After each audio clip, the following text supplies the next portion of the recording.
Good evening, ladies and gentlemen, and welcome to a brand new episode of Friday Night WrestleCast. I'm your host, Rich Billy Jr., and tonight I'm joined by Mr. Adam Vale. How's it going, Adam? It's going, people. Man, superstar shakeup, wrestling all over the place. Hot bodies flying everywhere. Ricochet kicking ass. Oh, man, this is awesome. Love it. Absolutely. Very eventful week for wrestling in general, so we got a lot to talk about. We're also joined by Miss Dana Abercrombie. How's it going, Dana? Wrestling. Okay, yes. So, yes, ladies and gentlemen, as I mentioned at the start of this podcast, we definitely have a lot to get into tonight because we got to talk about the Superstar Shakeup. We're also going to talk about the Greatest Royal Rumble pay-per-view that's coming up this time next Friday. So before we get into that, though, I believe, Adam, you had a public service announcement you wanted to make. Yes. All right. Get this out of the way quick because I don't want to contradict myself with this whole thing, but I've noticed a pattern, something new, a new trend happening, and YouTube shows and a lot of podcast shows are doing this where they spend 10 to 15 minutes right at the beginning with side chatter. Not just housekeeping and house cleaning. No. Just random talking about bullshit that has nothing to do with it. And it's just all kinds of shows. It doesn't matter. It's news shows. How NPR is even doing it, where you go to start it just to hear the news report. And they're like, yeah, so I took my kid to school today. Yeah, and how was it? And I'm like, what the hell is this shit? I just want to hear the news. And I have to fast forward all. I don't care about side chat. I don't care what you do on your personal time. I don't care about any of that stuff. I showed up for one thing only, and what you say you're going to offer, which is news. And I noticed this is happening. At first I thought it was just one or two shows. There's two shows that I do listen to that literally have 20 minutes within an hour-long show of just bullshit at the beginning, talking about their cats, their friends' lives, all kinds of gossip in their own personal, has nothing to do with the damn show. And I don't know why they think people want to hear this shit. I don't. So my whole thing is, we're never doing that. That's it. We start the show, we have a format, and we're not going to go into random. So, Rich, did you buy some new sneakers? Tell me about these sneakers. Did you get them on sale? What's a good store to get sneakers? And none of that shit. I hate it. It's a waste of time because I know you guys don't want to listen to that. You know, you're reading the subject line like, oh, yeah, that's what they're talking about. Yeah, all right, that's what I want to listen to. I want to hear the guy talk about buying sneakers and all that other shit. Getting a new haircut. Don't care. I know you don't care. I don't care. So that's it. That's my rant. Sounds good to me, and I can definitely agree to everything that you said. So on that note, we're going to go ahead and we're going to jump right to the news. So, Dana, I know you have a couple of news topics to get into, so the floor is yours. And Adam. Beep, beep, beep. Boop, boop, boop. Oh, my God, not again. All right, let me start off by telling you my life goals and how I was. Oh, no. No. Let's jump right into these news reports here now. Booker T has announced that he is rejoining the Royal Commentary team starting this Monday in St. Louis. Yay. Booker previously shared the commentary duties with Michael Cole and Corey Graves, but he was replaced by the god-awful Jonathan Coachman in January. This announcement is... But you don't like the coach. Wait a minute. What? No, I don't. No one likes the coach. He's doing a pretty good job. I mean, he's been out of the game for a while. You know, he's forgotten some things. But, you know. Yeah, he still sucks. Damn. Sorry. So now people are speculating who is Booker T going to replace. Now, many people, of course, want the Coachman to be replaced by Booker T because he sucks and he's been very lackluster. He's just dead inside. However, it seems that this is going to just be a sometimes thing due to Coach's other commitments. So when Coach is not able to be there, Booker T is going to step in. Jonathan Coachman has initially played dumb about the move before moving on to his standard operation procedure of calling his fans stupid idiots who can't take a joke. So he's trying to make people angry about this. Whatever. All right. So WWE staff has announced the 5 things they want to see Paige do as the new SmackDown general manager. Number 1, introduce women's tag team titles. 2, bring back Talking Smack. 3, create a working relationship with NXT that will allow any NXT star to compete on SmackDown Live at any time. 4, a championship that is defended every week. 5, bring back surprise WWE alumni. That's exciting. I think that's basically what we all want, including myself. All right. So Chris Jericho has recently spoken out about the 50-man Royal Rumble match next Friday at the Greatest Royal Rumble event in Saudi Arabia. Now, as you guys know, he replaced Rusev for the casket match against Undertaker, and then it seemed like Rusev is coming back and he's going to be in a casket match against Undertaker again, as it was originally. He says that it was a once-in-a-lifetime opportunity. Obviously, getting the chance to work with Saudi Arabia at the highest level. We have been there back in 2015 and had some great shows, but it seems like they are beginning to try and change some of the things that are being done over there. And it's really cool to have been asked by WWE to be part of it. As you know, I am not working full-time there right now, but I'm still part of the family. With the matches that have been announced right off the bat, it has much steam, if not more than the WrestleMania card did. Just the fact of who's on the show and all the matches we have, it reminds me of a few years ago when we would do live event specials on the network from Madison Square Garden. So he seems to be completely okay with him no longer being a part of the casket match. And that he says that he's happy. There's no type of ill will or anger that was going on. He's just saying that the changes doesn't bother him. For me, at this point, whether they want me to be part of the Royal Rumble or work against Undertaker or work against Funaki in a lingerie match, whatever they want me to do, I will be there. That's the good thing about my legacy and where I am at the point of my career. I can be the opening match or the main event or whatever. It is good to me.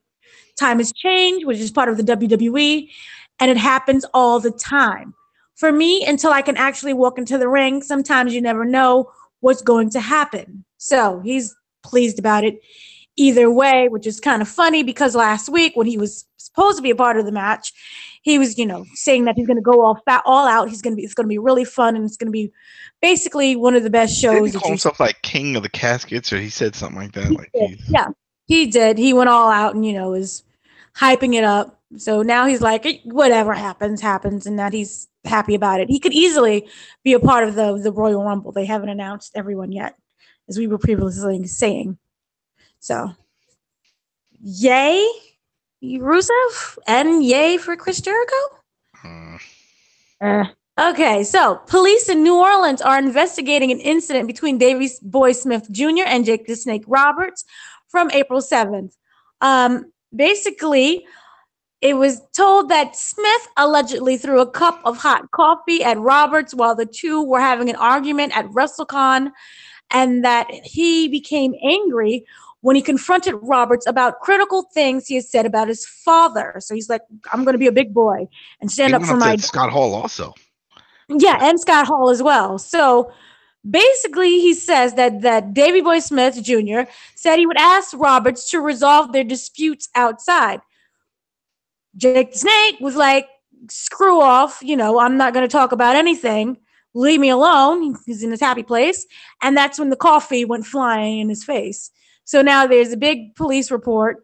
They're investigating everything, and he might be arrested for assault with a deadly weapon because coffee is a deadly weapon.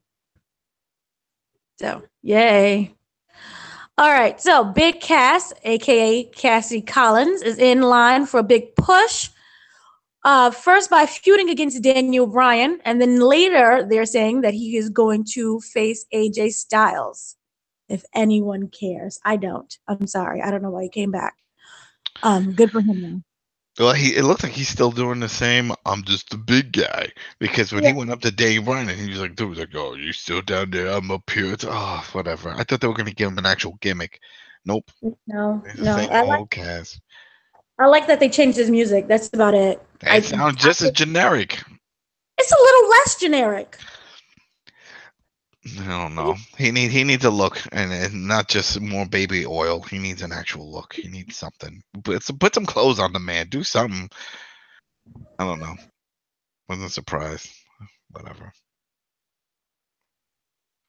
So, MLW announced that they have signed former WWE superstar Jack Swagger. Remember him? He will now perform under the ring name Jack Hagar on their TV tapings next month. So they're very excited about that. He will make his debut on May 3rd in Orlando, which is the Intimidation Games hosted by Glit Nightclub. So yay for him in that nightclub. And his a lot of people have been on. I think Austin Aries holds a title over there too.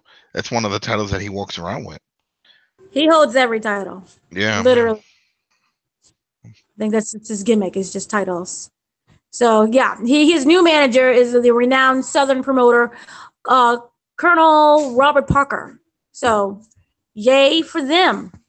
And a little bit happy news: Edge and Christian will be bringing back their WWE show. Edge and Christian show, which now is going to just be, remember, it's called the Edge and Christian show that totally reeks of awesomeness. Now it's just called the Edge and Christian show. So yay. They started filming last week in New Orleans.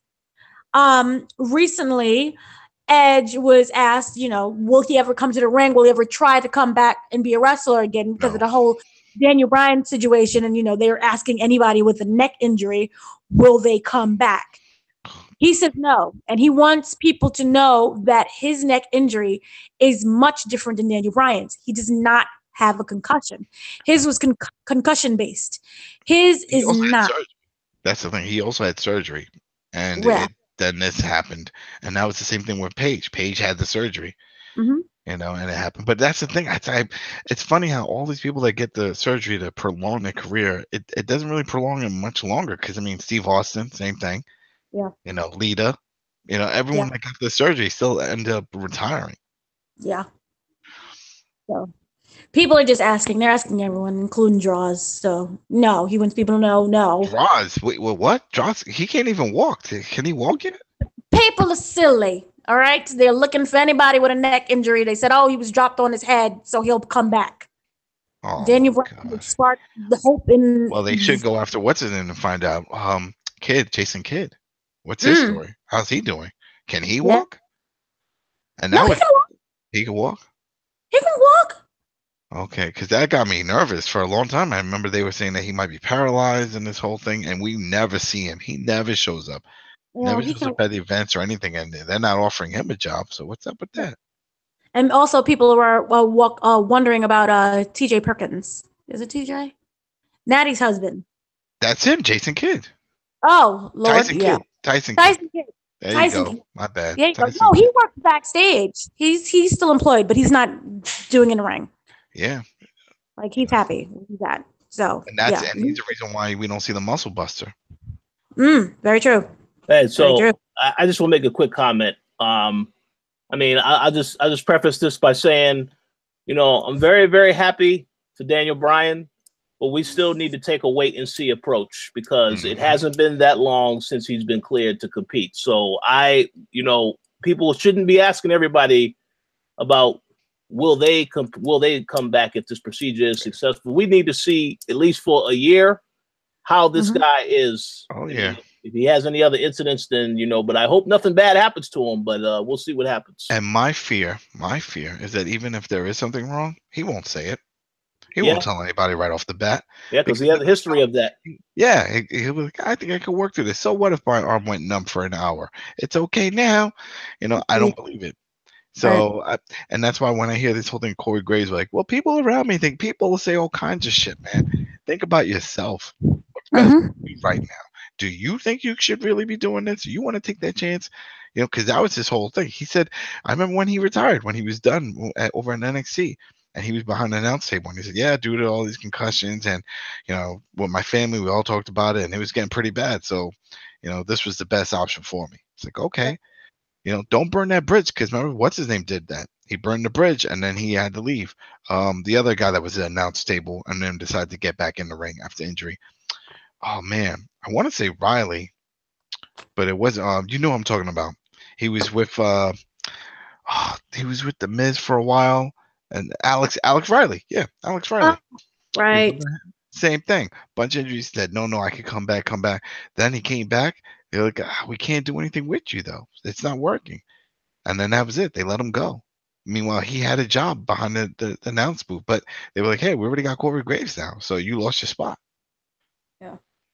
And yeah, so, and also what people don't know, Edge he doesn't have concussions, as he said. He has cervical spinal stenosis, which is a nasty, nasty thing. So he's not coming back at all. Also, he was asked about the match that was at Royal Rumble regarding Cena and Undertaker, and basically he's saying the same thing as we did. He said he was left confused. He literally had no idea what the heck was going on. He says, yeah, I'm even sitting in the ring and running to the back, and then what is it, a 5-minute match or something? And he felt that the whole show was just thrown off because of it. Like, it was just so jarring.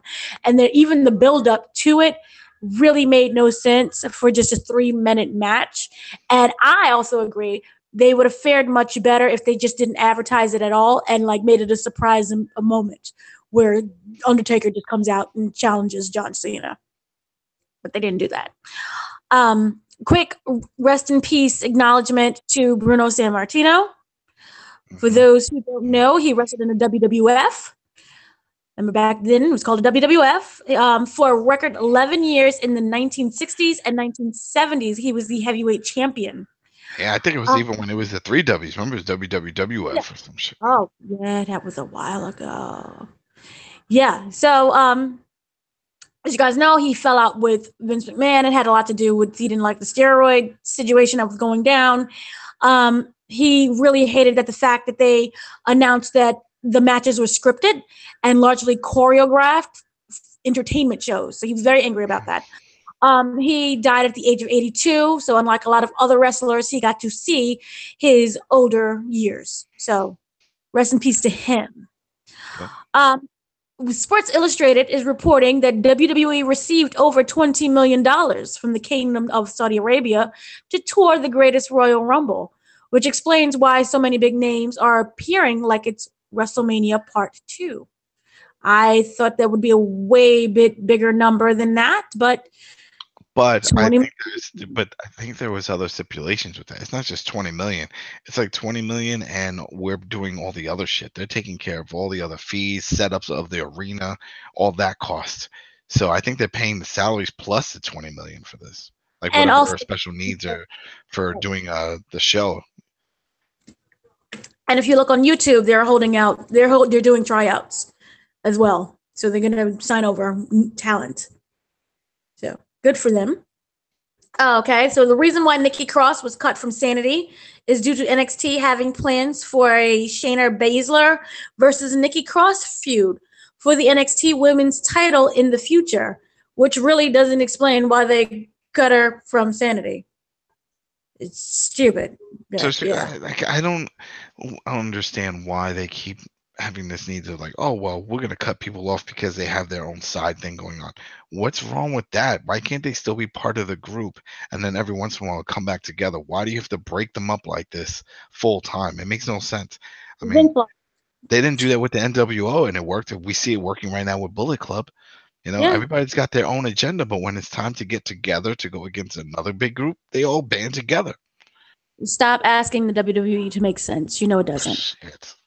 I just want to make another quick comment on that right there. I want to give a special shout out to Ramis Quadri because he is, we had a lot of conversations about this, and he said, he did not want to see Paige and Nikki Cross, aka Fat Paige, on the same show. So for now, he got his wish, and he will be on a future show at some point. But yeah, he got his wish. Not only that, I'll add to that version of Paige, the heavy smoker Paige. What's with the voice? What's going on? Like, I didn't know she was. I mean, at first I thought she had a hoarse voice. I'm like, all right, well, maybe something's going on with her throat. But now, man, she's pulling off like a heavy rasp, sort of like when Shawn Michaels left for a while. Remember, he came back. I was like, what the hell happened to this guy? Throat surgery? You know what I'm talking about, you know? And then now she comes back. Hi, everybody. I was like former junkie out of rehab. Hey, welcome. And I got a new movie. I felt bad. I'm like, oh. But I don't know. Something happened to her voice. I don't know. All right, go ahead, Dana. Ouch. Chris Jericho has left New Japan Pro Wrestling because things just didn't work out. He says that it was a good idea. It was good when it happened. We had a blast, but sometimes things just don't work out. So New Japan was a lot of fun. Not to say I wouldn't go back there again, but as of right now, our relationship is pretty much finished at this point. So boo-hoo to that. What? I don't know. I thought he was going back for. Yeah, he said no. He said he good. He don't love them no more. So, in case anyone has remember the Funkadactyls. They're still wrestling. Remember, that's Naomi in them. Yep, I remember both of them. Cameron, is the other one. Yeah, Cameron. she's still there. She's still alive. I don't know where she's at though. He's the one that's gone. Yeah, Iris has announced that he has left Impact Wrestling. In case you're somehow looking for him, this will be the third time he has left the company. So take that as he was already gone. I haven't seen him in weeks. Yeah. Well, remember the taping is weird. Well, with all due respect to him, if he was gone or if he is missing, it's very, very hard to miss him because he's a pretty big guy. You can't miss him. So, I mean, I wish him well. And it's sad because he has a great look, but the problem was, and I don't know if it's still the problem, but before he was hurting people. He was legit hurting people. Like he just doesn't really know how to work, and we sort of hear that with Braun. Not so much hurting them, but kind of reckless. Yeah. So. And then they booked him wrong when they did that whole weird. I hated the Funkadactyls. Remember, they booked him as like this big menacing guy, kind of like a Braun. And then we got him just dancing. So he came out and did a whole dance. Yeah, I think since then it kind of like really ruined what he could be. People, just will forever, for me at least, see him as the Tyrus guy, the Funkadactyls. So yeah. And lastly, in case you don't know, Bruce Pritchard, remember him? Mm-hmm. He's coming to the WWE Network. He is going to host a podcast where he says that he's going to just speak from his heart and that he doesn't care what anybody thinks because WWE, it's not exactly produced by WWE. It's just all him. They're going to just air. I'm going to jump in on this because there's a little more that I know about this. They've offered this job to a bunch of other people to be on this. They've offered it to Steve Austin. Remember when Austin had his little one-offs and stuff, but he had his own show, and they offered him to do a full-time like that too, and a few other people. Pitcher's the only one that's saying, okay, he's still doing it from home. He's still doing it from his office and stuff, and he has a show now, and it's also pretty long. It does like sometimes 3 to 4 hours long, his wrestle shows. But it's interesting that he accepted. So yeah. Has bills. We'll so see. do you get that money stuff? Vince has no clue. Sort of like what Pritchard said. He does go after people in the biz, and he'll talk stuff. Just not really gripes, but just like we talk. We call it like we see it. And the thing is that Vince doesn't watch anything but WWE products, so I don't think he knows about any of this shit. So when he does come out, and if Pritchard keeps doing what he's doing, some of it's going to get back to Vince. He's going, what the hell? We just gave him a job. Why is he talking smack about Roman Reigns? Yeah, that is true. But also, I just want to say that it is known that Vince does watch TNA. It was leaked. And TNA is aware that he watches. Fake news. So I don't believe it. Really? I don't think he's that oblivious. Come on now. I don't believe it. You get like AJ Styles. You're going to tell me that he's oblivious? Don't tell me that he's tuning into the freaking the TV Guide channel or whatever, the pop channel right now to watch that. No, I don't believe he's telling you can't be that dumb. It's not that dumb. Is that he just doesn't care. He didn't even watch WCW, and now it's his competition. No. So other people are watching the product. Fake news. I think that's just for him, his ego, to say that, I was the greatest, and look what I did, even though I never watched the competition. I think he watched. They had deals with ECW. Remember when they were both popular and successful? So I still don't believe you watched that. I think everybody else watched it. No. I will say this. I have heard interviews with people that have written for Vince in which they said every time he would ask them, aren't you watching WWE? Watching their own product. Yeah. Just to make sure that they stay. So So I do believe that, you know, even if he did have some sense or logic, you know, as you get older, you know, it only gets worse. So Yeah. I mean, this is the guy. We got to remember, this is the guy that continues to push Roman Reigns down the fans' throats. So, you know, even though he knows that they're not a fan of Roman Reigns, and then with Rusev, a guy who was clearly over, but he decides, well, let me just continue to job this guy out. So we know Vince has definitely got some issues. Maybe he's still not altogether there, but you know, we'll see. We'll see. I don't know. Okay, so lastly, really quick, it's about some poo. WWE got an emergency restraining order against an obsessed fan who carried out a poop smearing attack on the WWE training facility, fearing he would strike again, and so will his poop. So well, they shot him, right? Yeah, he came back with more poop. Armando Alejandro Montolov, who has allegedly been harassing the company since 2015. Okay, he's smearing feces, all of his own feces, on the walls of the WWE Training Center in Orlando back in 2015. He's continued to follow the company. He shows up at shows, at NXT events. He shows up inside the arena. You would think they would have like a picture in the front. Don't let this man in. Here's how. He's wearing makeshift wrestling costumes, banging on the doors and threatening staffers with his poop. Okay, on one occasion, he had to be subdued by a gunpoint, as we know back in March. Then again, he started like a campaign saying my balls is bigger than Generation X. They learned that he has posted Instagram messages on April 4th, threatening WWE wrestlers and staff. So they is scared. They're saying that it's a biological attack, since he also threatened to use his semen on them and to throw it at wrestlers and also at the shows. So the restraining order was granted, obviously. However, he is still posting videos on social media about his poo and how he's coming to attack WWE wrestlers. Who was it that he was obsessed with? There was a female wrestler that he was obsessed with. And that's AJ Lee. Yep. Yeah, she's no longer with WWE. Yeah, and I remember it was something like that, and I was like, all right, well, that's over with, because it was somebody that left. And I guess he's done, but I didn't know he still lingered even after being shot. It's like, I think you know, this is an issue that WWE they need to take care of. The restraining order, you know, I guess that could work for a little bit of time, but they really need to do something.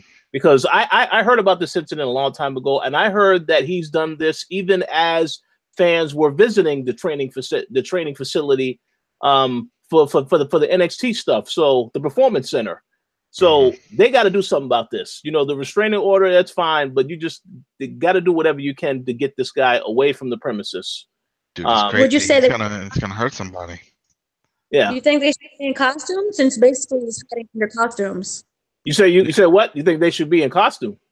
Said should they ban costumes? No, they don't have to do that. All it is like if you're wearing a mask, just like any other place, you have to take the mask off and show ID at the same time at the door. You know, and then that's it. They've already checked the ID. They saw that it matched your face and put the mask back on and go back in. That's all. They can't do that because they sell a lot of those masks. You know, they sell Kalisto masks and other things like that. You can't do that. That's loss of revenue right there if they do that. Yeah, I agree. So, you know, maybe tighten up the security for these particular events, and you know, make sure you check the people that are coming in, like Adam said. I guess that's the only thing they can do. But really, this guy needs some help. I think mental help. On a related note with this, when remember in France, I think it was in France. Yeah, it was in France during a soccer game last year. There was an explosion and it was outside.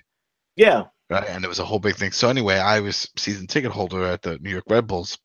Right, so I was going to the game, and just right after that, going to the soccer game, and they changed up their policy to the point that they searched your bag. You weren't allowed to bring in water, and then you had to turn your cell phone on in front of them. Wow, it was so weird. I was like, all right, you have they found, you know, you have to take out your pockets, you have a phone, if you have to turn it on, and they have to see it. I'm like, what does that do?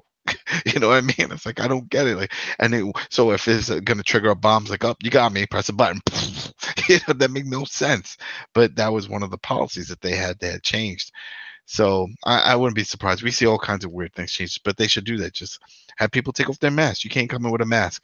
We have to first see your face, match it with an identification with actual picture, and then we'll let you in. Wow. Yeah, I'm kind of shocked that he's still able to do this, especially how anal they are with just basically the beach balls. Oh, yeah. And banning that. So I don't understand what's going on with them. But what kind of mask? But that's the thing. If he's wearing something that's like a WWE merch, they're probably not going to say anything. The beach ball, they don't sell the beach balls. But, Rey Mysterio masks they sell. They sold the Kane mask. They sold those Oscar masks. They sell those things. They sold the Sting mask. There's plenty of face covering merch that they sell. Mm-hmm.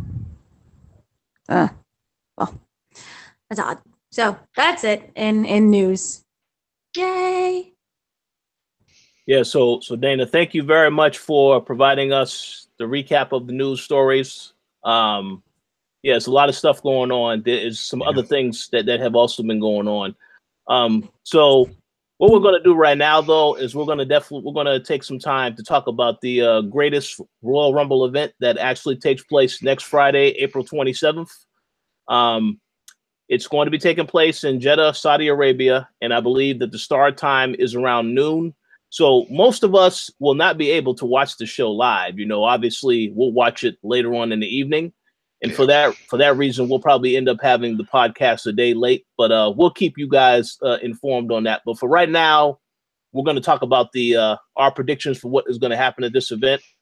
There are currently 10 matches listed on the card.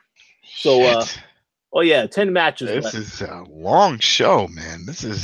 And I don't think they're all going to be squash matches. I'm sure there's going to be some squash matches because, they can't be all classics. But, man, this is shit. It's one of those catch-22s because, they're advertising this. If this turns out to be a better main event than WrestleMania, people are going to get hot. I'm like, whoa, wait, what? Well, hey, as you said before we started recording, the fact they call this the Greatest Royal Rumble now, when you have Royal Rumble next year, people are going to expect it to be of the 50. Same quality. Yep. So, yep. It's gonna have 50. 30 also. We got the worst Royal Rumble is what you're saying. We got the mediocre Royal Rumble because the greatest one is never here. So why should I give a shit about this Royal Rumble? Exactly. Well, we'll see. We'll see. It's gonna bite them in the ass. It's gonna bite them. As you already mentioned, squash matches. Let's start off with one match that more than likely is going to be a squash match. We have The Undertaker faces off against Rusev in a casket match. I'm very frustrated with the Rusev Day stuff because clearly it's over, and Vince is very resistant against it. You have this guy being portrayed as a heel. They had him as a heel this past week on SmackDown when AJ Styles and Daniel Bryan teamed up to go against him and Aiden English. So that's unfortunate. But speaking of this particular pay-per-view, I think it's pretty obvious that The Undertaker will win. It probably will be a quick match, maybe a little bit more time at it because, we have The Undertaker's entrance, which will probably take 20 minutes in and of itself. And then, maybe 3 or 4 minutes of him beating down Rusev and throwing him in a casket. So I say Undertaker wins. How about you, Adam? Of course. Undertaker's never going to lose again. That's it. Those things are over, man. We saw it happen, and that's it. It's not happening again. Definitely not in a casket. Once they announced it was that gimmick match, casket match or buried alive, don't matter. Those are Undertaker matches. He doesn't lose those. Not to Rusev. Come on now. Absolutely. It's just not going to happen. So that's why I didn't understand when there was that whole controversy. Oh, is Rusev going to go? No, now we're talking about, Jericho. Who cares who goes? It could be Hulk Hogan. Don't matter. They're going to lose. We know Undertaker is going to walk away winning that one. That's for sure. So, there goes that. That I predict will be the squash match of the night out of those 10. It'll be a quickie, So. Mm-hmm. I agree. So how about you, Dana? Are you pulling for Rusev in this match? I am pulling for this to be 1 minute. I don't know why. We all know why they brought him in for the $20 million thing. Undertaker is very limited mobility. Even during the WrestleMania, they said that it was really short because he can't work his hips and he's old and he should be retired and happy. So, we all know he's going to win. it's going to be a 1-minute match because one, he can't wrestle no more. I don't know why they keep pulling this man out. Yeah, throwaway match in a casket. You know, they run them into the graves, and you see the Andre the Giant, Doc. That's how it works, man. They just keep pushing till you can't walk. And I hope he will end up in a hotel by himself, passing away like Andre did. Oh no, Michelle McCool will be there with him. You know, hopefully. To the bathroom. Remember, Warrior. He died right in front of his wife. He died in front of a lot of people. Everybody in front of that hotel. That whole hotel thing. So just leave the Undertaker alone. Let him go. Well, hopefully this will be the last match for him for a while. After this, we'll see. All right, next matchup. You know, from one matchup which we already know is going to be a squash to another match that I don't really care about, and I think is going to be pretty boring. Actually, we have John Cena versus Triple H. So let me go ahead and say this. John Cena has been taking a series of L's all this year. You know, you lost all of the pay-per-views. You lost the title match opportunities. You lost at the Royal Rumble, Elimination Chamber. And then, of course, he took the ultimate L when it was announced that him and Nikki Bella are officially split after 6 years. So we're obviously going to talk a little bit about that stuff a little bit later, but I would just say because he's been taking all these L's, and obviously John Cena is transitioning away from WWE, I don't really know or care who wins this match because both him and Triple H, these guys are old. This is the time for the younger talent to shine. So, I mean, I understand they're having this because they want to give it's just that big names. Exactly. So if I had to pick a winner, I would just say Triple H because John Cena is already on a losing streak. Oh man, I forgot almost. We forgot to talk about the whole issue that they're having with selling tickets over there. Oh, so apparently, so you know the women can't go. Right? Yeah, they can't go unless they're married. You can bring your family, but single men can get tickets, and it's all divided depending on your status. Like that. So if you're single, you go on one side. All the married guys can't go unless they're with a family. Your family all have to go into a family section. And so people are having issues trying to get tickets because there's a certain amount of tickets for certain type of groups and stuff. And it's becoming a pain in the ass. But isn't that crazy? It's like, you can't bring a date. If you're going to go and if you have a family, you have to bring the family. You can't go by yourself. That's too much. Your family, you're married. So yeah, but I want to bring. No, you can't. Yeah, only single guys can go. It's so weird the way they follow those things. But yeah, it's causing issues trying to get tickets to this event. So in other words, they're hoping that this match and the Undertaker match, as well as the other matches, are going to be enough to convince people that they need to go to this event. Oh, people want to go. It's just they got to figure something out. Whatever. I mean, that's what you read before when they were talking about how they're making all these great changes and this and that, and it's a big deal. They're making some changes, but they're not making enough changes. The fact that this is still an issue. I mean, look, we can't even have women on this card, especially with a company that keeps promoting how it's like, oh, women's revolution. Look, we're putting them in the forefront. They're on our main cards now, no longer dark matches. And it's like, all right, well, what slot are they in this one? Oh, they're not even on this. And they also said on multiple occasions, all the belts will be defended at this event, and that's not true because the women's titles are not being defended. What's funny is that they're just brushing over the fact there's no women on this. Like you hear, they're promoting on Raw, on Smackdown, on the network. Now, once are they explaining, hey, by the way, this is the reason why no women are on this. You know what I mean? They're not even acknowledging it. It's as if like out of sight, out of mind. We're not even going to bring it up. Yeah, that's unfortunate. Well, hi, really quickly. They signed a 10-year deal, so Saudi Arabia is getting a lot more matches. Oh yeah, they getting a bunch of matches. This is one of many big events they're gonna have. So I was wondering, I was like, that Greatest Royal Rumble might be only seeing it in Saudi Arabia and on the network. Yeah, they announced Royal Rumble. They announced tag team as well as Raw title matches. So this is going to be really big. So I kind of understand a little bump in the road for the 10-year thing. My whole thing is how it's marketed. Don't run out the gate saying this is going to be the greatest thing you've ever seen right off the bat, and it's taking a while for you to sell tickets. There's a lot of policies and political climate thing that's not exactly but that's the thing. When it comes to ticket sales, they don't care. For them, they don't care. They, like you said, it's a paid show. They already got their money for it. They don't care. Whatever happens over there, they don't care. It's a paid show. But it just sucks for people trying to get in. That this is the hoops they have to jump through. These are things that we don't have to deal with over here. So it's just foreign to us. We're used to other things like fucking scalpers gobbling up a bunch of tickets and then trying to sell them on StubHub and other places. But right, and then also, is wrestling itself really that big in Saudi Arabia?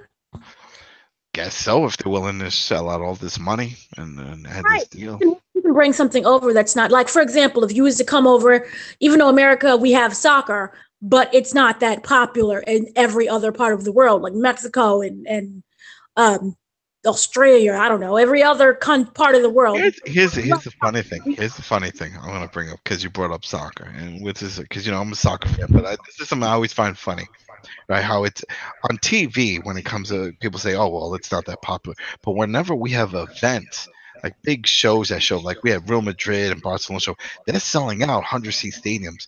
That's just the reason why we have the U.S. Cup, and we have recently we had the South American Cup. Everything was coming over to the U.S. is because people just go to these things. It just doesn't seem that the people that grow up here, or not even grow up here, people that are just more focused on basketball, baseball, and football think that that's it. They're not seeing it really is a big deal here. I mean, MLS, almost every team has their soccer-specific stadium. So it's there. It's just, I don't know. I don't know why people still say it as like, oh, well, it's not that popular here. It's actually more popular than hockey. Rugby, then. Is rugby popular here? Rugby doesn't have an official league. I mean, what's his name has his team that he bought. What's his the guy from JBL. JBL has a rugby team, and he's trying to get a whole league thing together, but never got into it. I mean, right now when it comes to viewerships and financial growth, the one that's below almost out of all the top 5 is hockey. A lot of people don't go. And it's mainly, it's a combination of things. You have the arenas. Arenas only hold like 15,000, right? 15, 60,000. These stadiums are holding around 30 to 40 to 50. We got the New York City FC, and they play out a giant stadium, and that holds 60,000. So, I don't know. We'll see. But I mean, wrestling's up there. So who do you have winning this match, Adam? Triple H or John Cena? No DQ. No DQ. That's okay. What I see. I just don't see it. I don't see anybody there. They'll do a squash match. Something will happen. Stephanie can't go there. She can't jump in. Shit. Then let's go with that. Dana said, Dana, let's let this guy win. Cena gets a win and goes off into sunset. See, I won a match. Oh, so Dana, you said you're rooting for Cena to win too, then? No, here's the thing, both of y'all, I'm excited. Okay, and even though Stephanie, and it would be really great if Ronda showed up and just started beating Triple H, and she can't do that. There's always Kurt Angle. So Kurt Angle is in the Royal Rumble, I thought, though. He can interfere. He can interfere in the match, is what I think she's saying. Oh, okay, yeah. Interfere in the match, and that's how you get your DQ. If not a DQ, I do see John Cena, because just right now he's just that big brand, and also that whole situation with Nikki, that was a win. So, yay! Okay, so and he's in an Oscar-nominated film, so double win. All right, so both of you rooting for Cena. I'm rooting for Triple H. So we'll see what happens with that with those results next week. Okay, let's move on to the next matchup. We have Cedric Alexander defending the Cruiserweight Championship against a opponent that is going to be announced. I guess we'll find out about that this week. They have a gauntlet. Yeah, there's going to be a gauntlet match. Oh, it's a gauntlet match. So who was participating in this match beside Buddy Murphy? No, Buddy. Buddy Murphy's not in it. Oh, he's not in it. He did. He got disqualified. That's what I was going to tell you. He got disqualified. Okay. He didn't make weight. Uh-oh. I was wondering where they were going with this because they don't weigh everybody. They weighed him though, and before every match they weighed him, and they said, "Well, we're doing this because he did a massive weight cut. He took like 20 pounds off or whatever, just so he can get into this division." And so before every match, they always show him getting weighed, and then Mavericks looks at the scales like, okay, 204 or 203, whatever, and then this time he was over. I think it was like 210 or something like that. And they were like, "Oh, you're over." He was like, "Well, give me some time." He's like, "Nope, I told you one time. That's it. So you are not in this tournament."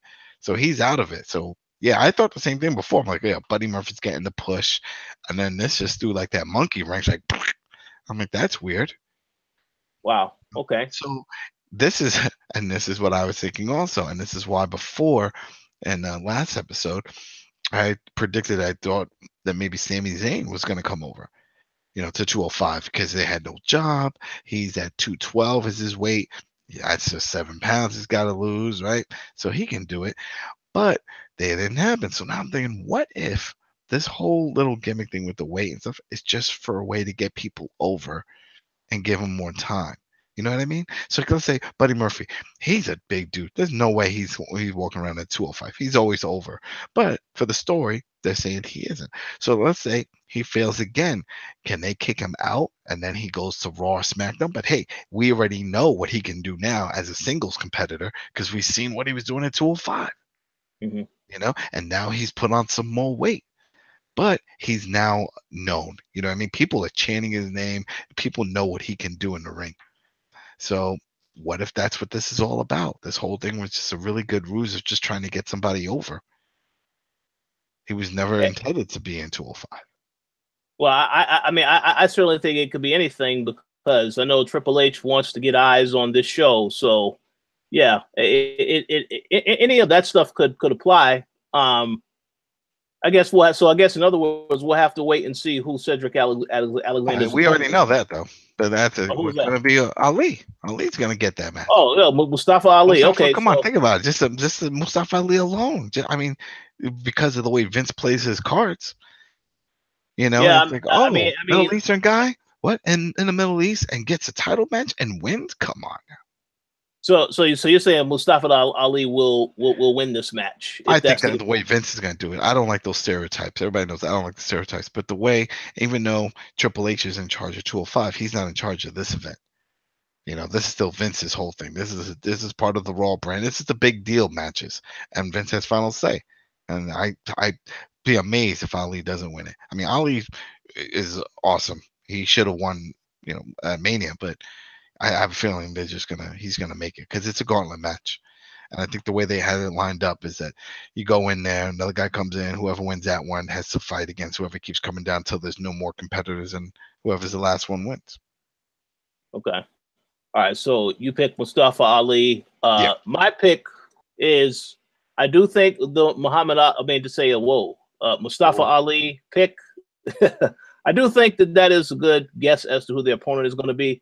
However, what I'm going to predict is that while it would seem that is the route that Vince will go, I think if you want to make the title meaningful, I mean, WWE has done these title switches back and forth all the time. Mm-hmm. I think what they should do, have Cedric Alexander win, but have one of those guys turn heel after the match. So then the feud can continue, similar to what they're already doing with Shinsuke Nakamura and AJ Styles. Because we already know that these guys put on great matches, but before it wasn't really a feud. They had the match at WrestleMania, and then after that, they shook hands, whatever. But you have to make one of these guys turn heel, unless you're just going to have another heel ready to go up against Cedric Alexander. So I think Cedric retains. However, I will not rule out the title switch, especially if Mustafa Ali wins the gauntlet. That's my pick. How about you, Dana? Yeah, I have to agree with you. Mustafa Ali is definitely going to win it if he is there and he wins. Either way, I do predict it's going to be a very good match. So, in a kind of way, I really don't care just because I know it's just going to be a really great match. Absolutely. Okay. Sounds good. All right. So let's move on to the SmackDown Tag Title match. We have the Bludgeon Brothers, Harper and Rowan, defending the titles against the Usos. I think that the storyline right now is that the Uso Penitentiary, all of this stuff is invalid. They will have no success against this team. And now that I know all of the teams that they are bringing over to SmackDown, I just think the Usos, they're going to lose this match because, you know, obviously I am a fan of the Usos, but they have had them titles for quite some time, and you need to switch it up and make things more interesting. So I say that they lose this match, and there will be another team that will get an opportunity at Backlash, unless, of course, they have another match with the Usos. But I think the Usos are going to lose. How about you, Dana? Who do you have in this match? I hope they lose the Usos. I'm just kind of tired of them. I'm sorry. It's just draining. So, yeah, they're going to lose. Ouch. Okay. All right, Adam, how about you? Of course. Yeah, come on now. Usos got to, that's it. It's done for them. But you know what? What linked to all this and what you just said about the tag teams coming, how come it's like you got No Way Jose, you got Drew, everybody that's come up from NXT, they have their moment, right? It's like their big surprise moment. But Sanity, no moment. They just get announced. Oh, next week, Sanity coming. What the hell? Where's the surprise? Where's the run-ins? We're here to kick ass. And even the way they advertised it, it's as if Eric Young is not part of it. They show him in the picture, but they're like, Sanity's coming and Eric Young. I'm like, what does that mean? Well, you know what? It's funny you mentioned that because I just want to make a quick comment. Then I'll give it right back to you, Dana. And when we talk a little bit about SmackDown later on, when I watched SmackDown, they treated that show like that was just an afterthought in regards to the Superstar Shakeup because The Miz wasn't even there. They had the whole thing where they're filming the footage where he's in Los Angeles, and it's good. He should have some paternity leave so he can spend more time with his kid. That's great. But it just almost was announced, wasn't there. It's like the whole show, it's like all these people, you know, they're coming over. Great. But where the hell are they at? So I didn't understand that. But yeah, I agree with that. Sanity, I think they definitely deserve to be something where I would have just preferred they just show up and the shock factor would have been higher than just announcing that they're coming. But yeah, I agree. Show me something. I thought they were, have them run out or kick ass or do something. I mean, it just sucked. That upset me because I thought they were going to get something special out of that. And now it's like there's nothing special. Like, oh, so I guess they're going to show up and they're just going to have a squash match. It's going to be one of those type of things. Yeah, that might be. Okay, yeah. Dana, you were going to say something. Go ahead. I just want to say that there seems to be like a lack of communication going on within the WWE. NXT is not communicating to Raw or SmackDown is not communicating to NXT. It's everything just seems to be thrown at us, and that whole situation regarding Sanity was just like at the last minute, and that was that crappy little video package thing that we got that was kind of like similar to the Bludgeon Brothers. So for those who don't watch NXT, I can see that there was a little bit of confusion, and I think that they should have just ran out and caused that kind of excitement. It happened. They didn't do that, and everything just seems to be very sloppy. Yeah. And this is why I just don't like call-ups because it's just handled horribly. And Eric Young deserves way more respect than what he's been given, especially just in his career in general. Yeah, so it's crappy and unfair. Yeah, I agree. Okay, so let's move on to the next match, and I am going to have a comment about this afterwards. Now, speaking of tag matches, we also have the Raw tag titles, the vacated titles. We have Bray Wyatt and Matt Hardy versus Cesaro and Sheamus. So here's the issue I have with this match.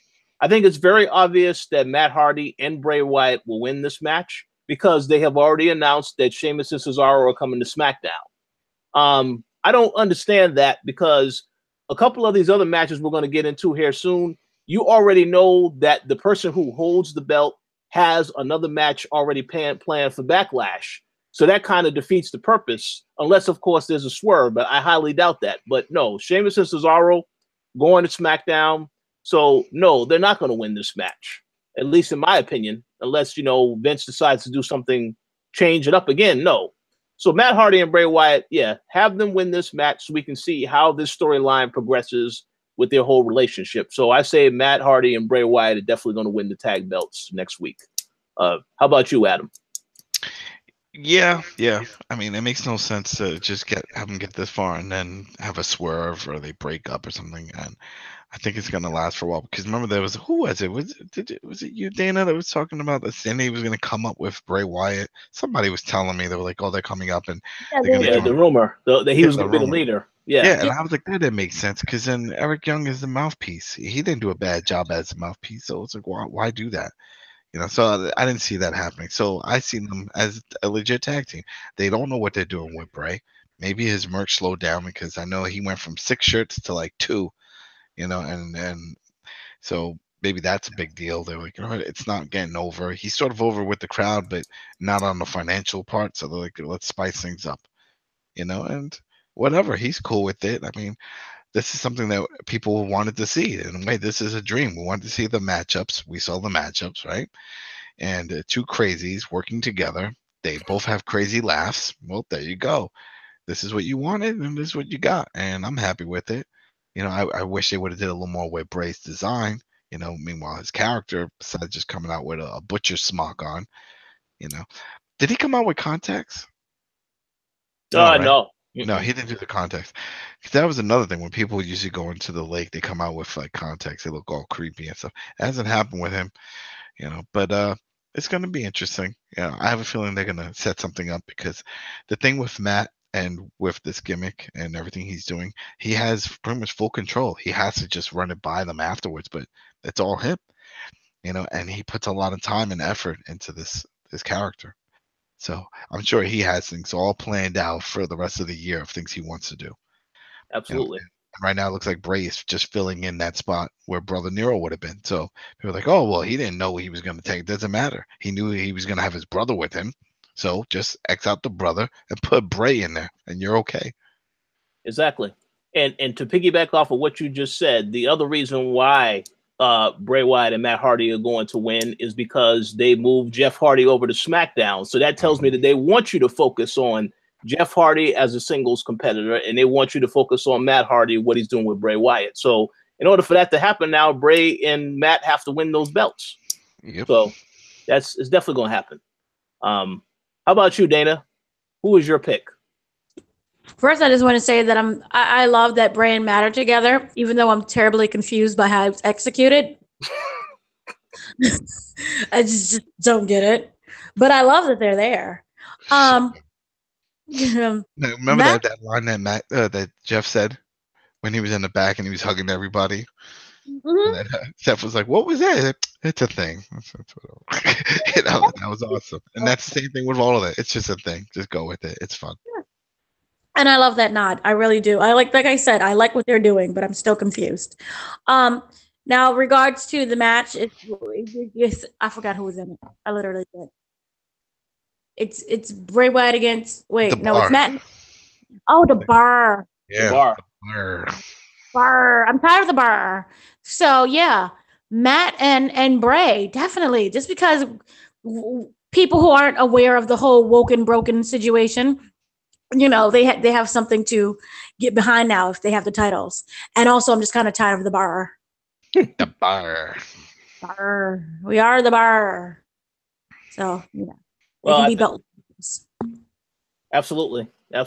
Well, we'll see how they fare on SmackDown. I think eventually that bar will be split, you know, and then that's the bar. It's a boring bar. Yeah. Yeah. It's just been around a while. And you know what's funny too? I just was thinking about it the other day. I was talking to a buddy of mine. We were talking about Cesaro. It's like he's been in tag teams for years, right? Because he had Tyson Kidd as a tag team partner for the longest time. Then he had Jack Swagger. Remember, We the People? Oh yeah, for years, you know. And then now with Sheamus, it's as if like this dude can't get a singles run. You know, it's like, nope, we're just gonna keep bumping you into a tag team. So I'm pretty sure there are people that are hoping now that he's on SmackDown, eventually he will get an opportunity to once again compete as a singles wrestler. But we'll see what happens. What do you mean SmackDown? He's leaving? Oh no, yeah, him and Sheamus are on SmackDown now. Oh, they left. Oh, all right. Yeah. Well, it's not. They haven't moved yet, but they are coming to SmackDown. So we'll see. We'll see. All right. The next matchup, and I know that Dana's going to be very happy because she's looking forward to this match because of who is in the match. We have Jeff Hardy defending the United States Championship against Jinder Mahal. So I'm going to go to you, Dana. But before I do that, let me just say right now, once again, they have telegraphed who is going to win this match because they announced that Jeff Hardy is going against Randy Orton in Backlash. So I think that pretty much to me says, well, obviously Jeff Hardy's going to win. You know, Jinder is on Raw. Jeff Hardy is on SmackDown. So pretty sure that Jinder will find himself in the IC title hunt because that title is on Raw right now. But yeah, since we know Jeff Hardy is going to go up against Randy Orton, that's not going to be for no title. I mean, that's going to definitely be for the U.S. title. So I say Jeff Hardy wins. How about you, Dana? I'm gonna say, well, see, here's where I'm torn. I don't think the pay-per-view matters when it comes in terms of continuity and how it plays in with the story. So Jinder could win, and let me explain why. I don't know. Title? Yeah, it's for the U.S. title. That match is for the title? Yeah. Here's what happened was, one, I don't know the continuity. Two, maybe I'm like going to offend a whole bunch of people. I don't understand geography. Saudi Arabia, to me, is close to India, I want to say. So he could still retain and like keep a whole group of people happy, you know, and they cheer him and promote him then. And then later on Raw or whatever it is, SmackDown, I don't know anymore. Jeff Hardy, and that's how you get the Backlash title. Well, that or they could just have a rematch at Backlash. And then it becomes a triple threat where Randy Orton is thrown into it because they already announced Randy Orton is in the match. So it would be Randy Orton, Jinder, and Jeff Hardy, since, you know, both brands are now on every pay-per-view. But see how, this is also another question of mine. Both brands are both on the pay-per-view, but also are we going to start mixing storylines and have people run in on SmackDown and Raw, vice versa? No. I will hope not, because I mean they did that for Survivor Series. I mean, I maybe they will save that for Survivor Series like they did last year. I don't know. I have no idea, but that's a good question. I would like that, but since we're not going to have that, yeah, Jinder, boom. Yeah, well, I mean, hey, listen, that's a good guess because I really don't know. Maybe it could go another way, but my guess if that happens, you know, I would think that the IC title is also going to change. And the thing is, I don't think that's going to change because they seem pretty adamant that Seth Rollins is who they want to have that belt right now. So I have no idea, but we'll see. We'll get into that match a little bit later. But Adam, who do you think is going to win this match between Jinder and Jeff Hardy? I still say Jeff because I mean I don't want to bring this up because it may not be because I mean it's like when we were like Mustafa Ali and there's a few things, but the key and the main reason why there's no women stuff, it's a lot of religious beliefs. He is Muslim. He's open. He is Muslim. I don't think Jinder is Muslim. You know, if I remember, I think he was Sikh. He said something like that. I don't know. And the only reason why most people, we don't give a shit, but in an area where it's so heavily run and focused through their religious beliefs, I just don't know if that would play a part in it because he may not get the reaction that we're thinking he may get just because, oh, well, they're all Middle Eastern people and they all get, no, I don't, you know what I mean? It's like, that's what I think a lot of people are thinking. So because of that, I don't think he's going to win. You know, just from that alone, I just think that it's not going to happen. And Jeff, like we saw, it's like unless wait, unless they have a rematch when they get back to the States, and then Jeff wins it back, and we've seen that at house shows. You know, guy loses the belt at the house show. Oh man, title change hands to the house show. What's going to happen tonight on Raw? Well, you switch hands again. That's it. That's what happens. You know, so they can do the little bait and switch just for the moment. I don't know if they'll go that route, But I'll just say Jeff wins because Jeff is all over the world just for being Jeff. Yeah. You know, so I don't think they need to play that card in that match. So, and one thing I will get into later, in regards to storylines, I understand that you know, they may not honor storylines because of the fact that this is supposed to be a special event. However, there is one match that I know that they are going to make sure they honor the storyline, and that is with Roman Reigns and Brock Lesnar, which we will get into a little bit later. So we'll see. They'll have exceptions to that rule. Okay, so now we also have the Intercontinental Championship, which is a ladder match, and we have Seth Rollins defending the title against Finn Balor, Samoa Joe, and The Miz. Okay, so as I just mentioned earlier, I think that they are firmly behind Seth Rollins as the champion for right now. So I don't see him losing that belt, at least not right now. We know that The Miz is currently on SmackDown. Obviously, you know, he's going to make a trip for this particular event. That's fine. But yeah, I think that Seth Rollins is going to retain.